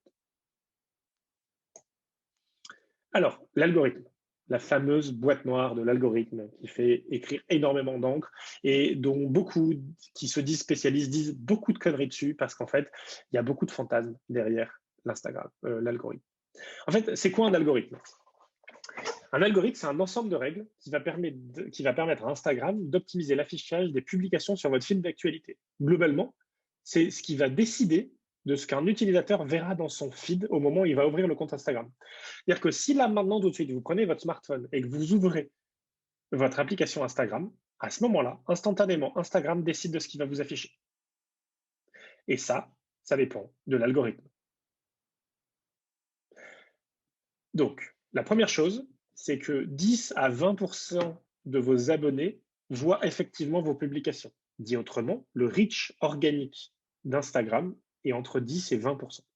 C'est-à-dire que quand vous faites une publication, une personne sur 10 seulement la verra. Ça, il faut le garder en tête. L'idée, c'est que si la personne s'abonne à votre compte, elle fera partie des 10% des personnes qui voient les publications grâce à 3 facteurs clés. L'intérêt, la chronologie et la relation. Globalement, il faut que votre follower il soit intéressé. Et en fait, ça va dépendre le type de publication, le nombre de fois que la personne s'est engagée et avec des publications similaires. Donc, l'engagement, c'est un like, un commentaire, un partage. La traduction, plus tes abonnés like, partagent et commentent tes publications, plus ils te voient à chaque fois qu'ils ouvrent leur application. Ça, c'est hyper important. Et donc, il y a un moment où il va falloir créer de l'engagement. hyper important de créer de l'engagement. Par exemple, dans les commentaires, quand les personnes commentent, moi, je vous invite à répondre à leurs commentaires et à ouvrir la discussion, à la reposer une question. Si vous avez 10 commentaires et que vous y répondez, vous avez 20 commentaires, et si en postant un commentaire, vous ouvrez la discussion, ben, vous avez l'opportunité de créer 4 ou 5 nouveaux commentaires en réponse à votre commentaire. Et c'est pour ça qu'aujourd'hui, on prévoit toujours un temps, donc les publications, elles sont planifiées, mais on se bloque un moment dans l'agenda pour qu'une fois qu'elles soient planifiées, qu'au moment de la planification, dans l'heure suivante, on soit là pour répondre aux commentaires le plus vite possible. Parce que ce qui se passe, c'est que l'engagement dans les premières minutes et dans la première heure, elle est essentielle par rapport à la visibilité. En gros, quand vous postez une nouvelle publication, Instagram va l'envoyer en test à une partie de vos followers et en fonction du nombre de likes, de partages, de commentaires, il va l'ouvrir à plus en plus de followers chez vous. Et votre reach, il augmente. La chronologie. La date à laquelle une image ou une vidéo a été publiée joue. Donc le fil d'actualité n'est pas chronologique. Et tu verras que si tu ouvres ton compte Instagram, très souvent, tu auras des publications des dernières 24 heures, voire des dernières 12 heures. Donc en fait, plus tu publies du contenu régulièrement, plus tu gagnes des chances de générer du trafic. En sachant qu'Instagram est assez ingrat sur le sujet, la durée de vie d'une publication est assez courte. La bonne nouvelle, c'est que si tu publies beaucoup, en fait, tu vas être visible beaucoup plus souvent. Publier beaucoup, globalement, c'est plus d'une fois par jour. Ça va être 2, 3, 4 fois par jour. Et là, on parle des posts, on ne parle pas des stories. Et quand vous dites la durée de vie, c'est quoi la durée de vie courte? Quelques heures. D'accord. La durée de vie, c'est pendant combien de temps ça va être affiché. Mais ça veut dire Et quoi? Ça veut dire qu'après, elle est juste. Après, il faut que ce soit un mode pull où c'est la personne qui vient sur notre fil, c'est ça? Ce ne sera pas repushé sur leur fil d'actualité? Exactement. Ok. C'est-à-dire qu'en gros, un contenu qui a plus de 24 heures, tu es sûr à 99% qu'il apparaîtra jamais dans le fil d'actualité. D'accord. Dit autrement, si vous voulez avoir une routine, et on parlera des routines standardisées que je vais vous proposer, mais si vous voulez que Instagram soit votre levier de business et que vous générez du business depuis Instagram, il faut une routine quotidienne et il faut poster au moins une fois par jour. Alors 5 ou 7 jours par semaine, ça c'est à définir, mais c'est important. Les relations. En fait, Instagram va déterminer le degré de tes relations avec une personne en fonction de la fréquence avec laquelle tu interagis avec elle. Et l'interaction, elle se fait dans les likes, les commentaires et les messages directs.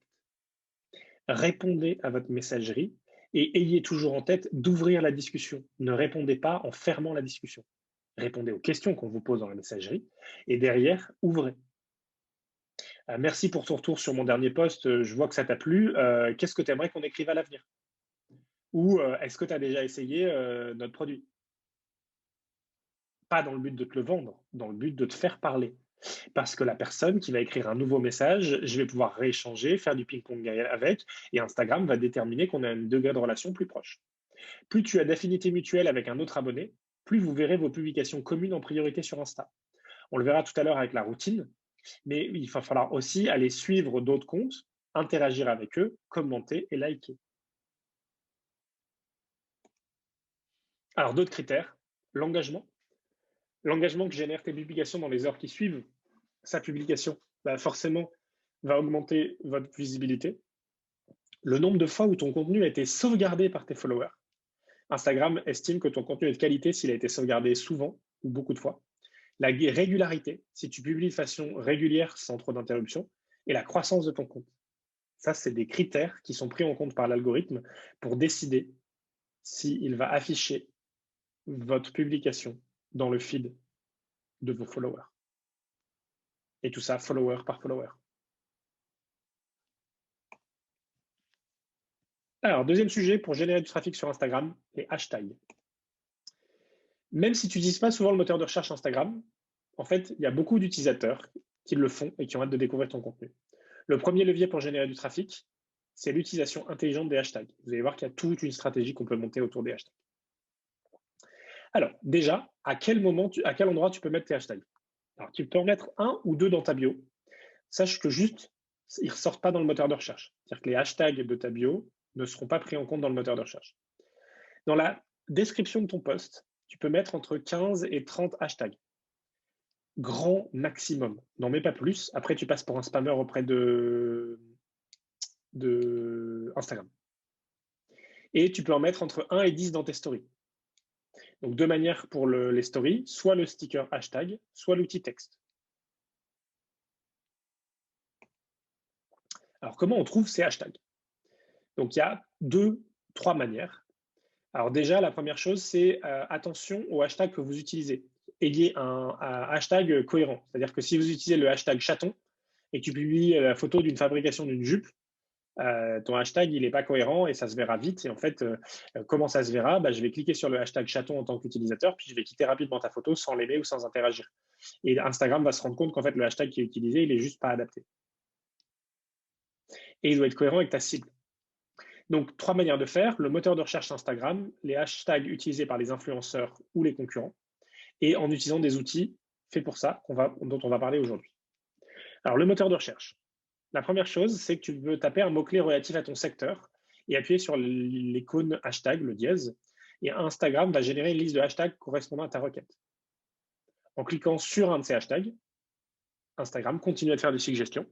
Et c'est sans fin, hein, puisqu'à chaque fois que tu choisis un hashtag, tu vas continuer. Par contre, c'est utile pour trouver de l'inspiration. Donc moi, je t'invite à prendre une note à côté et à prendre petit à petit les hashtags et les copier-coller. Les hashtags de tes concurrents. Prends le temps d'aller voir ce que les personnes qui t'inspirent font et regarde leur hashtag. Et pose-toi la question de l'intégrer sur ta liste. Voilà. Donc nous, aujourd'hui, on utilise la méthode 1 et la méthode 2, le moteur de recherche, et aller voir les comptes qui nous inspirent. Et tu as un outil qui s'appelle All Hashtag, qui te permet, en fonction d'un mot-clé que tu choisis, de te donner le top 30 des hashtags du moteur de recherche et des suggestions. Et il te propose aussi les hashtags qui fonctionnent en live en ce moment et des hashtags au hasard. Alors, les hashtags au hasard sont au hasard. En fait, c'est un random pour ranger tes hashtags par paquet de 30. C'est très pratique et c'est ça, ces 3 méthodes qui permettent de construire des listes de hashtags. Et moi, je te conseille de construire une liste avec 50 ou 100 hashtags qui correspondent à ton business, qui sont utilisés. Parce qu'il faut aussi qu'ils soient utilisés. Si tes hashtags sont très spécifiques mais que personne ne les recherche, ça ne sert à rien. Alors, comment on fait? Admettons que tu as choisi d'utiliser 20 hashtags. Tu vas les diviser en 4 catégories de 5 hashtags pour faciliter la vie. Sur chacune des catégories, tu vas effectuer une rotation. Parce qu'en fait, ne publie jamais les mêmes hashtags dans le même ordre à la fin de 2 posts différents. Une fois que tu as utilisé des hashtags dans un certain ordre les 5 ensemble, par exemple, ne les réutilise jamais sur une autre publication. Et donc, nous, ce qu'on fait, en général, c'est qu'on va prendre une rotation de hashtags, par exemple, si tu es coach fitness, on va prendre des hashtags top tendance sur ton secteur, fitness et fitness life, des hashtags pour décrire ta photo, fitness woman et exercice time, des hashtags pour décrire l'univers de ta marque, fitness lover et positive vibes, et des hashtags pour attirer ton client idéal, transformation et body positive. Vous allez voir que là, j'ai 20 hashtags de mon secteur, 20 hashtags pour décrire mes photos, 20 hashtags pour l'univers de ma marque et 20 hashtags pour attirer mon client idéal. Et j'en choisis 2 de chaque. Et potentiellement, j'enrichis au fur et à mesure. Et dans l'idée, à chaque publi, il faut un hashtag ou alors il y a certaines publications qui peuvent se faire sans? Moi, je te conseille d'en mettre à chaque fois. Okay. Entre 15 et 30 hashtags. À chaque publication, entre 15 et 30 hashtags? Oui, mais alors on épuise vite ce fameux quota, le fait qu'il ne faille pas refaire. Ou alors c'est juste l'ordonnancement qui doit changer? On peut remettre toujours... L'ordonnancement n'est pas les mêmes. Là, tu vois, tu as 4 catégories. Tu as les hashtags top tendance, décrire ta photo, décrire l'univers de ta marque et les hashtags pour t'attirer. Admettons que sur chacune de ces catégories, tu en es 20. Dans la première catégorie, tu en choisis 2 parmi les 20. Puis dans la deuxième catégorie, tu en choisis 2 parmi les 20. Puis dans la troisième, tu fais la même chose. Et en fait, le nombre de rotations que tu as, elle est juste... tu peux publier quelques milliers de posts avant d'être limité là. Oui, parce que du coup, c'est l'ordre qui va changer, mais à chaque fois, je vais utiliser les mêmes. Du coup, je vais à chaque fois utiliser fitness live, fitness woman. Non, parce que fitness, là, il s'en est 2 et il en reste 18 autres dans les top tendances de ton secteur. Ah, ok, je garde bien les 20, je choisis pas que ces deux-là. C'est ça, mais tu en choisis 2 pour ta publication. Et puis Ok, demain, pour ta deuxième publication, tu en choisis 2 autres. Ou tu prends l'un des deux, fitness, et tu en prends un troisième. d'accord. Ok. Voilà. Ouais, Pierre, j'ai une remarque aussi pour l'outil All Hashtag que je suis en train de regarder du coup. Ouais. Par contre, j'ai l'impression que la limite, c'est que c'est en anglais. En l'occurrence, nous, chez Encaval, on est franco-français. Ouais. Et du coup, on va pas mettre des hashtags en anglais. Enfin, je sais pas si c'est stratégique de mettre des hashtags en anglais pour attirer un public français. Bah, il faut vérifier ce qui est utilisé et derrière, il faudra vérifier en mettant des termes franco-français, est-ce que tu tombes toujours sur des termes anglais? Bah ouais. Enfin, non, Je... même ça génère rien en fait. Si je mets en fond, il y a rien qui se passe. Alors, dans ce cas-là, tu L'outil utilises le moteur de... Ouais, dans ce cas-là, tu n'utilises pas le hashtag et tu utilises le moteur de recherche Instagram en direct. Ok. Donc, juste pour répéter, il faut toujours mettre environ 15 hashtags par publi, mais jamais Mhm. 2 fois le même hashtag et jamais dans le même ordre. Alors, c'est pas jamais 2 fois le même hashtag, mais c'est jamais... là, par exemple, le hashtag fitness, tu peux l'utiliser 4 ou 5 fois, mais tu ne l'utilises pas avec les mêmes autres que ceux que tu as déjà là. D'accord. Donc, jamais les mêmes combinaisons et dans le même ordre. Exactement. En fait, ce que Instagram n'aime pas, c'est un copier-coller. Mais tout Ok. comme on n'écrit pas 3 posts avec 3 fois le même texte, Mm. on ne fait pas de copier-coller. Alors, en termes d'organisation, nous, ce qu'on fait, c'est qu'on va copier-coller une quarantaine de hashtags sur une note dans le téléphone et qu'on va les utiliser petit à petit pour sélectionner au moment de la publication. Si par exemple, je publie avec à la main directement sur mon application Instagram, je vais en choisir, je vais passer quelques minutes dans ma quarantaine de hashtags, prendre les hashtags qui sont prêts et les copier-coller dans mon post avant de le publier. Ça permet de gagner beaucoup de temps. Parce que tout le travail de réflexion sur quels sont les bons hashtags, c'est un travail de réflexion que j'ai fait en amont et que j'ai batché avec du volume. Allez, bon courage sur la stratégie du hashtag et on continue avec le sujet suivant, performance et régularité. Alors, générer du trafic, ça permet de captiver une audience qualifiée, de créer une relation spéciale avec tes followers et ta marque. Et tout ça, si vous voulez le faire, c'est obligé de mettre en place une discipline que nous, on vous conseille quotidienne. Après, ça va dépendre du volume de business que vous voulez générer par Instagram. Encore une fois, il y a 2 grandes postures. Il y a une posture de j'utilise Instagram pour mettre en avant ma marque, mais ce n'est pas mon canal d'acquisition principal. Ah, c'est mon canal d'acquisition principal ou un de mes gros canaux d'acquisition. Et dans ce cas-là, j'y mets les moyens. Ça, c'est si c'est un canal principal. Première chose, on va poster une fois par jour avec les bons hashtags. Ensuite, on va poster plusieurs stories par jour avec les bons hashtags. Chaque jour, on va commenter au minimum 20 publications ayant intégré un hashtag tendance sur ton secteur d'activité. Là, vous allez utiliser le moteur de recherche, vous allez prendre vos top hashtags tendance et vous allez commenter 20 publications. Liker 20 photos de publications ayant intégré un hashtag tendance sur ton secteur. Liker 20 photos de tes followers. Suivre 20 nouveaux comptes inspirants dans ton secteur de personnes qui pourraient être intéressées par tes services et produits, dont un quart d'influenceurs. Et cette routine, c'est l'équivalent du mi-temps dont vous parliez tout à l'heure? Ouais, globalement, bien organisé, c'est 2 bonnes heures de boulot tous les jours. Et là, pareil, pas forcément d'heures, parce que du coup, c'est pas l'algorithme. Enfin, l'algorithme fonctionne pas comme ça, donc on peut le faire tous les jours de 10h à midi ou de 16 à 18, c'est pareil. Oui. Oui. Voilà. Si jamais tu n'as ni le temps ni l'envie de suivre cette routine, alors 2 choses. Soit tu vas en adapter une autre, c'est-à-dire que tu vas faire la même chose, mais tu vas dire plutôt 3 fois par semaine. Ça, c'est possible. Ou la déléguer. Et ça, c'est un vrai sujet où aujourd'hui, moi, je bosse avec, entre autres sur Hello Sunday, avec une community manager qui s'appelle Louise, qui s'occupe du compte Instagram au quotidien. Et il y a un moment où il y a un certain nombre de choses que je ne pouvais pas faire, que je n'avais pas le temps de faire. Et donc, j'estimais que ce n'était pas mon métier. Et je l'ai délégué à une community manager qui, aujourd'hui, produit le contenu, écrit tout ce que vous voyez sur le compte Instagram Hello Sunday. Moi, le seul endroit où je suis présent sur le compte Instagram Hello Sunday, c'est dans les DM. Voilà. Donc, c'est complètement délégué en termes de routine et d'organisation. Alors, attention, hyper important. reste en phase avec la régularité que tu t'es fixée en démarrant ton compte. Vaut mieux publier 2 à 3 fois par semaine pendant 1 an, plutôt que de te mettre des objectifs inatteignables et le laisser tomber dans 1 mois. Dire que publier tous les jours et tenir 4 semaines et puis arrêter pendant 3 mois, ça va pas bien se passer en fait. Instagram n'aime pas du tout et vous risquez d'avoir des résultats contre-productifs. L'idée, c'est de fixer des objectifs qui sont raisonnables et atteignables et vaut mieux en faire un petit peu régulièrement plutôt que de vouloir en faire énormément et puis de ne pas atteindre l'objectif.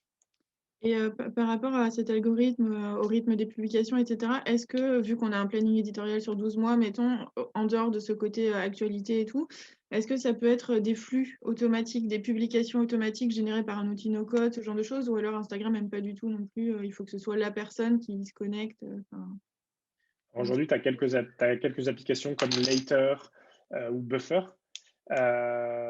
ou maintenant Swello qui permettent de publier sur Instagram. Ils ont eu leur autorisation, je crois, il y a 10 jours. Donc, tu peux semi-automatiser certaines choses pour la publication, pour tes posts. Ouais. Pour tes stories, tu es obligé de le faire toi-même, à la main. Et après, sur la partie publication et post, bien réfléchir avant de l'automatiser, à bien produire la qualité qui est attendue. C'est pas forcément évident. Aujourd'hui, j'ai pas encore trouvé de processus complètement automatisable sur les publications où je sois sûr que ça fasse pas n'importe quoi derrière. D'accord. Alors, les stories. Comment on utilise les stories pour mettre en avant son entreprise et comment on fait en sorte que ça crée de la valeur. Alors, le story, c'est un format qui est en vogue depuis plusieurs années sur Instagram. Il faut savoir que les créer, c'est devenu de plus en plus facile et surtout, c'est très addictif pour les utilisateurs. Sachant qu'en fait, c'est un contenu qui est publié, qui disparaît dans les 24 heures. Et donc, ça permet d'être un peu plus détendu et de montrer des choses peut-être un peu moins lissées, un peu moins travaillées. Alors, comment on peut utiliser son contenu éphémère pour promouvoir sa marque et gagner des clients? En fait, comme c'est du contenu qui est éphémère, les followers, soit ils le regardent, soit ils n'y ont plus accès. Et donc, il faut proposer du contenu qui est attractif, parce que sinon, en fait, ils arrêteront de regarder vos stories, ou voire pire, ils se désabonneront. Mais ça n'empêche que comme le contenu est éphémère, ils auront l'envie de revenir tous les jours. Alors, l'idée, c'est que la même chose, il faut choisir une esthétique pour créer des stories qui sont en accord avec l'univers de ta marque. Alors, il y a plein d'applications. On travaille avec Mojo ou Canva pour avoir une esthétique qui est efficace. Globalement, par exemple, si vous prenez les stories du compte Hello Sunday, elles sont toutes faites avec Canva. Et l'idée, c'est d'avoir quelques modèles que vous allez utiliser systématiquement, ce qui va vous permettre de gagner énormément de temps. Et utiliser des stickers proposés parce que ça booste votre visibilité. Donc, ça peut être un sticker de localisation, de mention, de hashtag.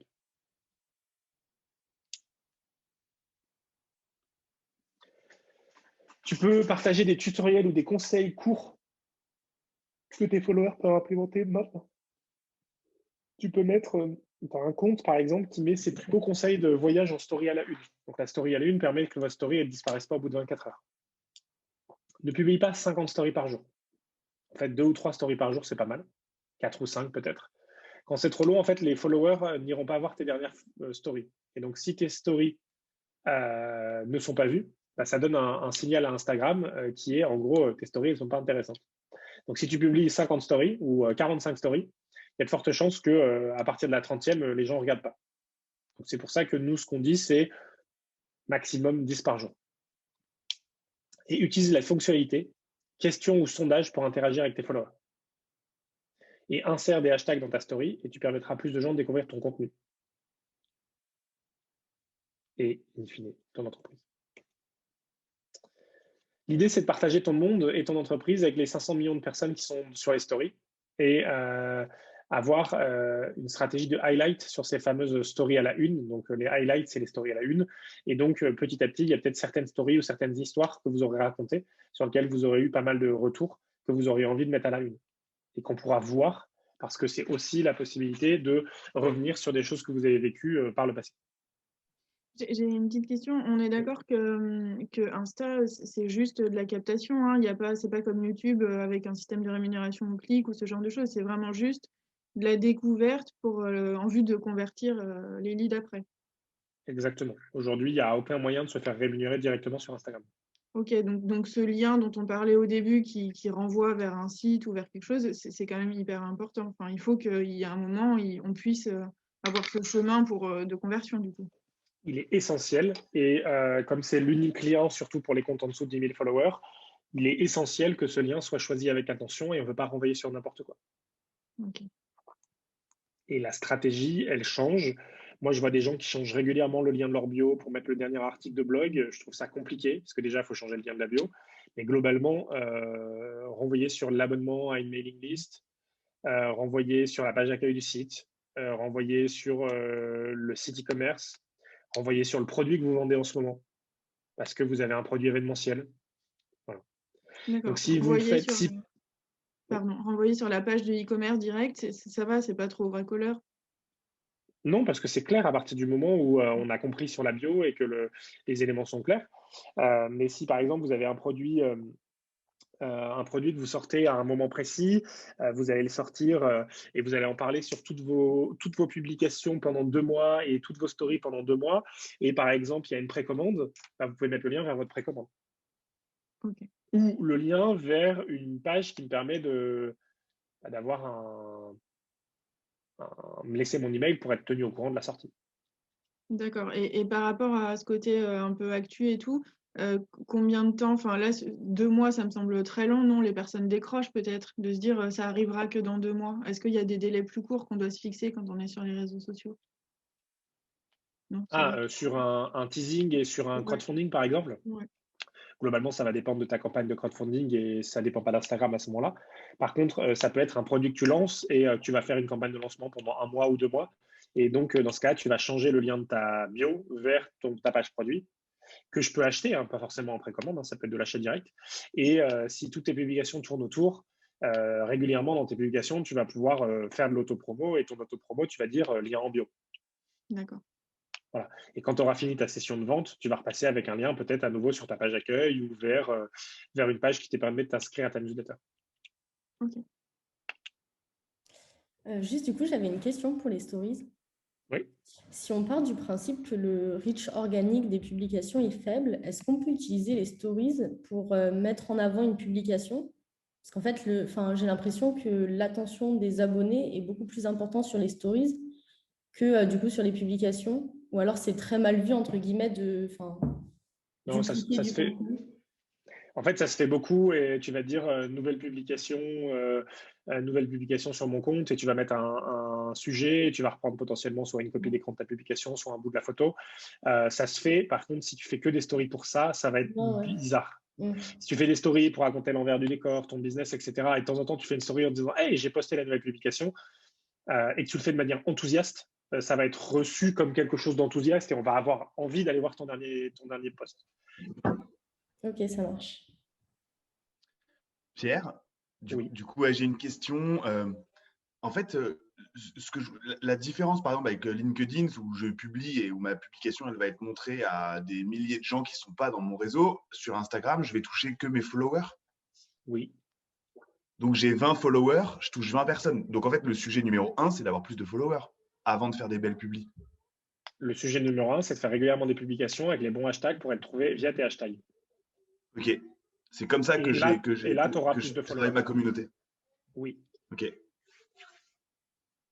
Mais globalement, dis-toi qu'avec 500 millions d'utilisateurs, si tu as 20 followers, Instagram n'a aucune raison de les pousser à d'autres utilisateurs, puisque chaque feed, quand il est créé au moment où tu lances ton application Instagram, et ben en fait, il va devoir choisir pour t'afficher 20, 30, 40 photos. Et ces photos-là, elles dépendent des gens que je suis, etc.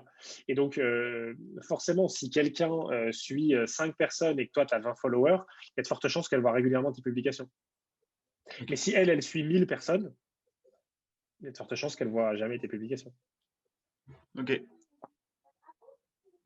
Donc, il y a un vrai sujet de relationnel avec vos followers et de lancer en sachant qu'Instagram a bien compris le truc. Et en gros, avoir ses 100 premiers followers, ce n'est pas très compliqué. Parce Parce qu'Instagram va essayer de vous mettre en avant. Mais le problème, c'est pas d'avoir les 100 premiers, c'est de passer de 100 à 1000. Une fois que vous avez compris la stratégie pour passer de 100 à 1000, le 1000 à 10 000, il est faisable. Aujourd'hui, moi, pour les comptes qui ont compris la méthode, quand on connaît les rythmes de croissance, quand on a passé les 1000 followers, je suis capable de vous prévoir à quelques jours près le passage des 10 000, par exemple. Aujourd'hui, on connaît les taux de croissance à partir du moment où on a un rythme et une habitude. La difficulté, c'est de prendre en main son compte pour passer à 1000 followers. Après, il y en a certains qui vont me dire, ah oui, j'ai déjà un compte, j'ai 1400 followers, comment je fais pour aller au-dessus? En fait, si tu l'as fait de manière organique et que tu t'es pas posé la question avec une stratégie dédiée, en fait, pose-toi la question pour les 1000 suivants. Avec tout ce qu'on s'est dit là. Stratégie du hashtag, la bonne bio, les bonnes photos, le bon contenu, les bonnes stories. Alors, une petite analyse du compte Instagram. Le premier sujet, c'est de passer ton compte Instagram au compte professionnel, surtout si tu veux avoir des stats. Dans l'onglet statistique, tu as plein de données qui vont t'aider à atteindre tes objectifs. Alors attention, ne faites pas comme certains comptes avec lesquels je discute. N'allez pas voir vos statistiques toutes les 5 minutes. Moi, je connais des gens qui me disent, ah, je vais regarder mes statistiques tous les matins. Non, bah non. Non, en fait, faut aller les voir de temps en temps. Mais tous les jours, en fait, c'est démoralisant parce que les stats, elles ne bougent pas plus que ça.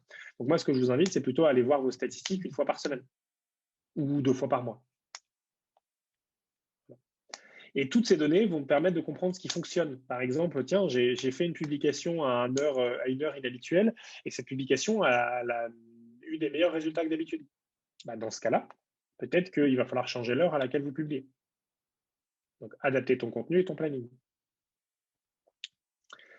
Alors, tous les mois, ce qu'on vous invite, c'est à aller regarder une fois par mois le type de publication qui génère le plus d'engagement. Donc, les likes et les commentaires sur ton compte et de les noter. Le nombre de personnes qui ont cliqué sur ton lien, vers ton lien ou vers ta bio. Le type de publication qui t'ont amené le plus de nouveaux followers. Pour dire, tiens, c'est intéressant, les publications, elles m'ont amené des nouveaux followers, je vais peut-être en faire plus comme ça. La provenance des personnes qui ont vu tes publications, est-ce que ça vient des hashtags, de ta communauté ou d'une mention? L'heure et le jour où ton audience est la plus connectée. Le nombre de personnes qui ont cliqué sur email ou appel dans ta bio. Parce que vous pouvez laisser une adresse email à dispo et qui est accessible sur l'application mobile qui n'est pas accessible en desktop ou un appel téléphonique. Donc, on peut mettre directement son numéro de téléphone pour que les gens vous appellent. Et même alors, vous allez bien voir pour un coach ou pour un thérapeute, on comprend bien pourquoi la personne elle peut nous appeler. Même pour une boîte déjà plus établie, le fait de pouvoir vous appeler permet d'être rassuré, de vérifier qu'il y a quelqu'un derrière, par exemple.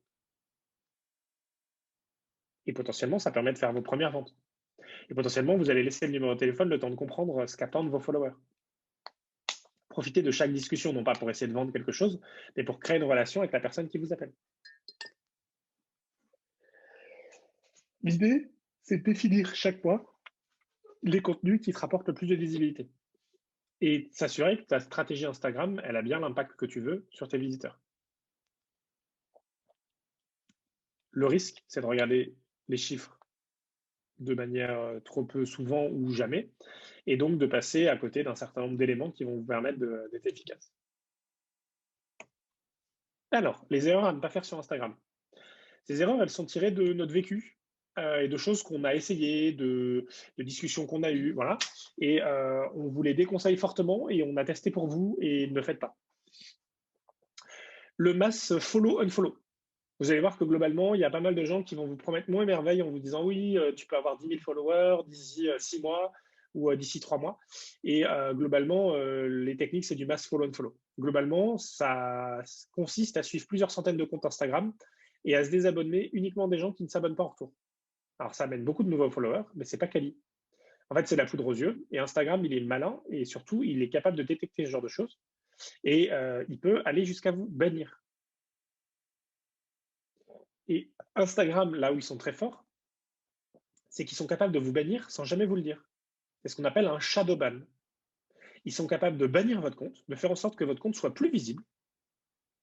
Mais par contre, ils ne vont jamais vous le dire, ils ne vont jamais bloquer votre compte. Lui, il sera toujours en ligne, votre compte. Voilà, c'est ce qu'on appelle le shadow ban. Et en fait, si vous commencez à automatiser certaines choses, vous allez voir, par exemple, tout d'un coup, vous aviez 100 likes sur vos publications, et puis tout d'un coup, ça va passer à 50, puis à 20, puis à 10, puis à 5. Et là, en fait, il y a de fortes chances que en fait, Instagram, il est dit stop. Le truc, c'est qu'une fois que vous avez été shadow ban, c'est impossible de revenir en arrière. On ne négocie pas avec Instagram. Alors, effacer une publication après l'avoir postée ou modifier une légende, un post pour corriger une coquille. On ne modifie jamais, jamais, jamais une publication qui a été mise en ligne, même s'il y a une erreur dedans. En fait, vous planifiez à l'avance et vous assumez même les flops. Parce qu'en fait, Instagram voit que vous avez supprimé et a l'impression que vous le manipulez. Et ça ne marche pas. Pareil, vous avez fait un super post, vous vous rendez compte qu'il y a une coquille après 1 heure, vous l'éditez, vous le remettez en ligne. Il se passe quoi? Instagram arrête de le montrer. Donc, vous n'aurez plus d'engagement sur ce post. Et du coup, par exemple, dans ce cas-là, c'est mieux de reposter quelque chose du genre Eratum serait pour la coquille, un truc dans le genre, ou voilà. Non, tu as fait une coquille, c'est une coquille. Alors, en gros, il y a quelques cas légaux. Si tu as mis un prix, le prix de ton produit dans ton post et que tu t'es planté sur ta virgule, OK, dans ce cas-là, tu peux le modifier. Mais part du principe que ton post que tu as édité, il ne sert plus à rien. Il n'y aura plus d'interaction dessus.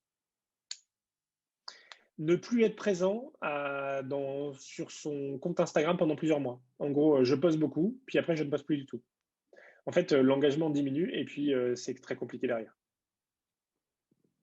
L'idée, c'est que si votre compte Instagram sert pour votre business, il vaut mieux déléguer. Changer de stratégie du jour au lendemain sans se soucier du ressenti de tes followers. En fait, si vous avez de nouvelles idées, que vous avez appris de nouvelles choses, mettez-les en place petit à petit et impliquez vos followers parce que vous avez des vrais humains et qui ne vont pas comprendre.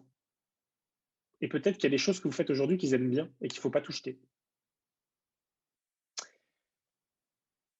Autre erreur qu'il ne faut pas faire, c'est abuser sur les routines Instagram. Vous prenez la routine que je vous ai donnée, puis vous me dites je vais faire 5 fois cette routine tous les jours. Non.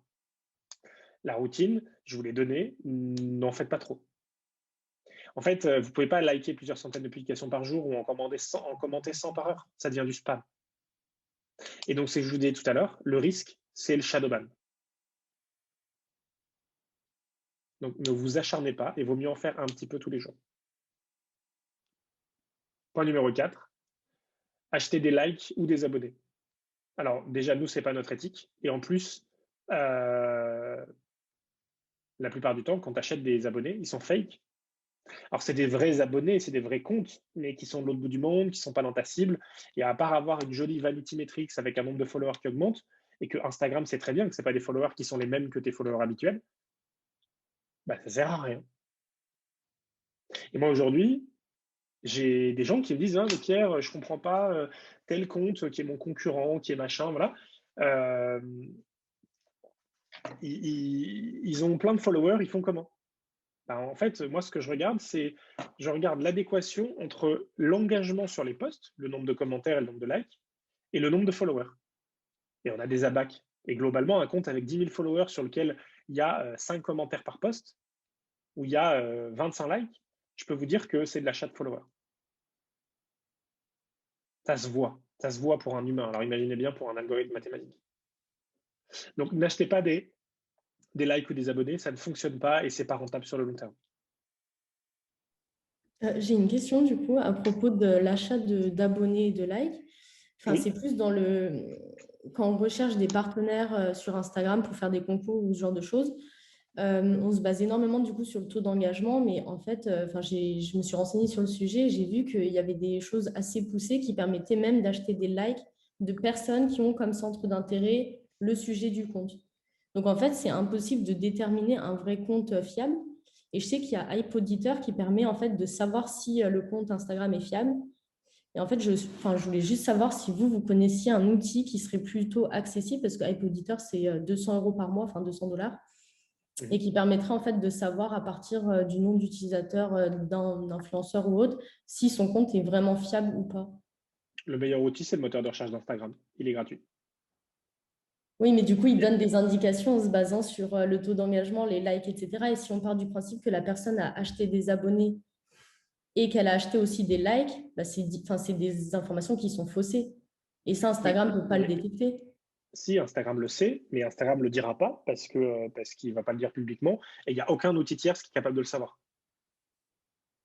Hype Editor, c'est un joli outil qui vend de la poudre aux yeux. Ah ouais? Bah, c'est pas fiable en fait. Alors ce qui est génial, hein, c'est qu'il y a des gens qui achètent et qui payent, et tant mieux pour eux. Mm. Mais eux, il ne faut que ressortir des chiffres et ils en tirent des conclusions, mais il n'y a que Instagram qui permet de dire non, globalement, si tu veux aller chercher des comptes avec lesquels faire des partenariats, je reviendrai sur l'histoire des jeux concours juste après, avec lesquels faire des partenariats, stratégie de hashtag, les comptes qui les utilisent, va les voir, follow-les, suis-les, discute avec eux, comprends comment ça fonctionne, comprends l'état d'esprit qu'il y a derrière et ne t'arrête pas à juste des chiffres. Ok, d'accord. Et ensuite, moi, je vous le conseille, jamais de jeux concours. Les jeux concours, ça attire les concouristes. Un concouriste, ça ne sera jamais un de tes clients. Un jeu concours, c'est pas rentable. Tu peux prendre le truc dans tous les sens, que tu le fasses sur ton site internet, sur un compte Instagram, sur un machin. Il n'y a jamais de rentabilité à un jeu concours. Même si c'est pour accompagner, par exemple, un lancement produit. Bah, encore pire, si tu as des concouristes qui s'en foutent de ton produit, eux, ce qui les intéresse, c'est le gain du jeu concours. Ok. Le concouriste va faire tout ce que tu lui demandes, mais n'achètera jamais chez toi. Ça ne l'intéresse pas, il s'en fout de qui tu es. Il y a des forums de concouristes, de gens qui se passent les bons plans. Tu lances un jeu concours, puis tout d'un coup, tu as 10 000 personnes qui arrivent sur ton jeu concours, tu ne comprends pas. Puis quand tu creuses, il n'y a jamais personne qui achète. Et les gens qui ne savent pas se disent « Ah, c'est cool, j'ai eu 10 000 participations à mon concours. » Oui, tu peux les jeter. Donc, un jeu concours, c'est très compliqué pour faire les choses correctement et s'assurer qu'un concouriste ne soit pas intéressé. D'accord. Donc voilà. Je suis pas trop d'accord avec toi, Pierre. On a déjà fait des jeux concours. En fait, ça dépend comment tu le fais. Si tu le fais tout seul dans ton coin, voilà. Mais si tu le fais avec quelqu'un qui est dans ton univers et qui a des followers très qualifiés, et du coup, je serais pas aussi tranchée que toi, mais. En fait, dans la masse, tu vas retrouver énormément de concouristes et à côté, tu vas retrouver quelques utilisateurs intéressés. C'est le pourcentage, moi, qui me gêne. C'est-à-dire que globalement, c'est très compliqué de faire un jeu concours qui est rentable. Vraiment rentable. C'est-à-dire qu'il ne faut pas s'appuyer sur les chiffres du nombre de participants, etc., parce que la majeure partie des participants sont des participants qui sont fake, en fait. Alors oui, si tu bosses avec un compte partenaire qui, lui, va t'envoyer un certain nombre de followers, mettre en avant, mais il y a, pour la même énergie, il y a moyen de faire des choses beaucoup plus rentables que du jeu concours. Donc mon message, c'est pas ne faites pas du jeu concours. C'était peut-être un peu trop jusqu'au boutiste, mais c'est plutôt pour la même énergie qu'un jeu concours. Juste, je le rappelle, un jeu concours, c'est un règlement qui est déposé chez un huissier. On fait les choses proprement. On est en France, il y a une loi et on la respecte. C'est des vrais lots qu'on donne vraiment. C'est un vrai tirage au sort. C'est toutes ces contraintes. Bien sûr que si je fais un jeu concours en les décidant un matin et en faisant les trucs au hasard et en faisant pas les trucs dans les règles du jeu, pas de problème. Ça va apporter des nouveaux followers et peut-être des nouveaux clients. Sauf qu'on va potentiellement se reprendre l'administration et un petit procès derrière. Juste, et il y en a beaucoup plus que ce qu'on imagine. Donc, un jeu concours fait dans les règles de l'art, c'est compliqué. Voilà. Après, il y a des marques qui vivent avec ça, il y a des marques qui en organisent, mais on le voit derrière sur les taux d'engagement, les gens qui s'abonnent le temps du jeu concours et puis qui se désabonnent derrière. C'est horrible pour Instagram. Un compte qui s'est abonné, qui est resté 10 jours et qui s'est désabonné, Instagram le note comme un énorme drapeau rouge. Vous auriez mieux fait qu'il ne s'abonne jamais. Ça aurait été plus rentable pour vous. Et après, il y a une manière de tourner le jeu concours pour que ce ne soit pas intéressant pour des concouristes. Et en général, c'est subtil. C'est la manière de tourner les choses, de le présenter, de le donner accessible que pour une communauté. Voilà. Je vous propose de terminer avec l'audit du compte Instagram. Donc là, je vous propose une worksheet en bonus sur le compte Instagram. Donc en gros, cette worksheet que vous pouvez retrouver en ligne, c'est un audit. Alors, il faut une trentaine de minutes pour la remplir sérieusement, pour définir ce que tu dois mettre en place dans les prochains jours pour faire décoller ta communication sur Instagram. Donc, l'idée, c'est de prendre chacune des affirmations qu'on va vous donner, de les cocher pour savoir ce que tu fais déjà aujourd'hui. Et à la fin de chaque catégorie, tu vas pouvoir noter le nombre de cases que tu as cochées. Et en fait, l'idée, c'est que les cases que tu n'as pas cochées ou les catégories qui obtiennent le plus de score, ça va être tes axes de travail. Bah, je vous en donne quelques-unes. Ça, c'est un exemple d'une des pages de la worksheet. C'est quels sont mes objectifs sur Instagram: attirer plus de followers, plus de clients, générer plus d'engagement, plus de trafic, gagner en notoriété. Donc, l'idée, c'est d'avoir un objectif prioritaire et un objectif secondaire. Et puis après, la question sur mon branding: est-ce que j'utilise le même nom de marque sur tous mes réseaux? Est-ce qu'on comprend immédiatement ce que je vends dans la bio Instagram? Vous cochez toutes les cases et à la fin, vous cotez le nombre de fois, le nombre de résultats que vous avez sur 7, sur 6, sur 5. La même chose sur mon audience, mes hashtags, mes outils, mes habitudes. Ça, je vous laisserai regarder. Et si à la fin, vous vous rendez compte que, par exemple, la catégorie mes habitudes, c'est celle sur laquelle vous avez le plus petit score, bah, c'est votre priorité et c'est le point que vous devez travailler dans les prochaines semaines.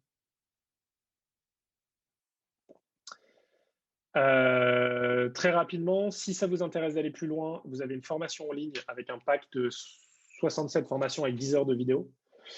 C'est en fait la formation détaillée de tout ce que je vous ai raconté là. On aborde la même typologie de sujet, sauf que forcément sur 10 heures de formation, on va aller plus loin que sur une intro de 2 heures, et qui est accessible en ligne à partir d'aujourd'hui, qui existe. Vous avez une formation qui est actualisée plusieurs fois par an, sur laquelle on rajoute du contenu, et surtout, vous avez la possibilité de poser toutes vos questions, soit sur le forum interne, soit directement par email, et on répond à toutes vos questions.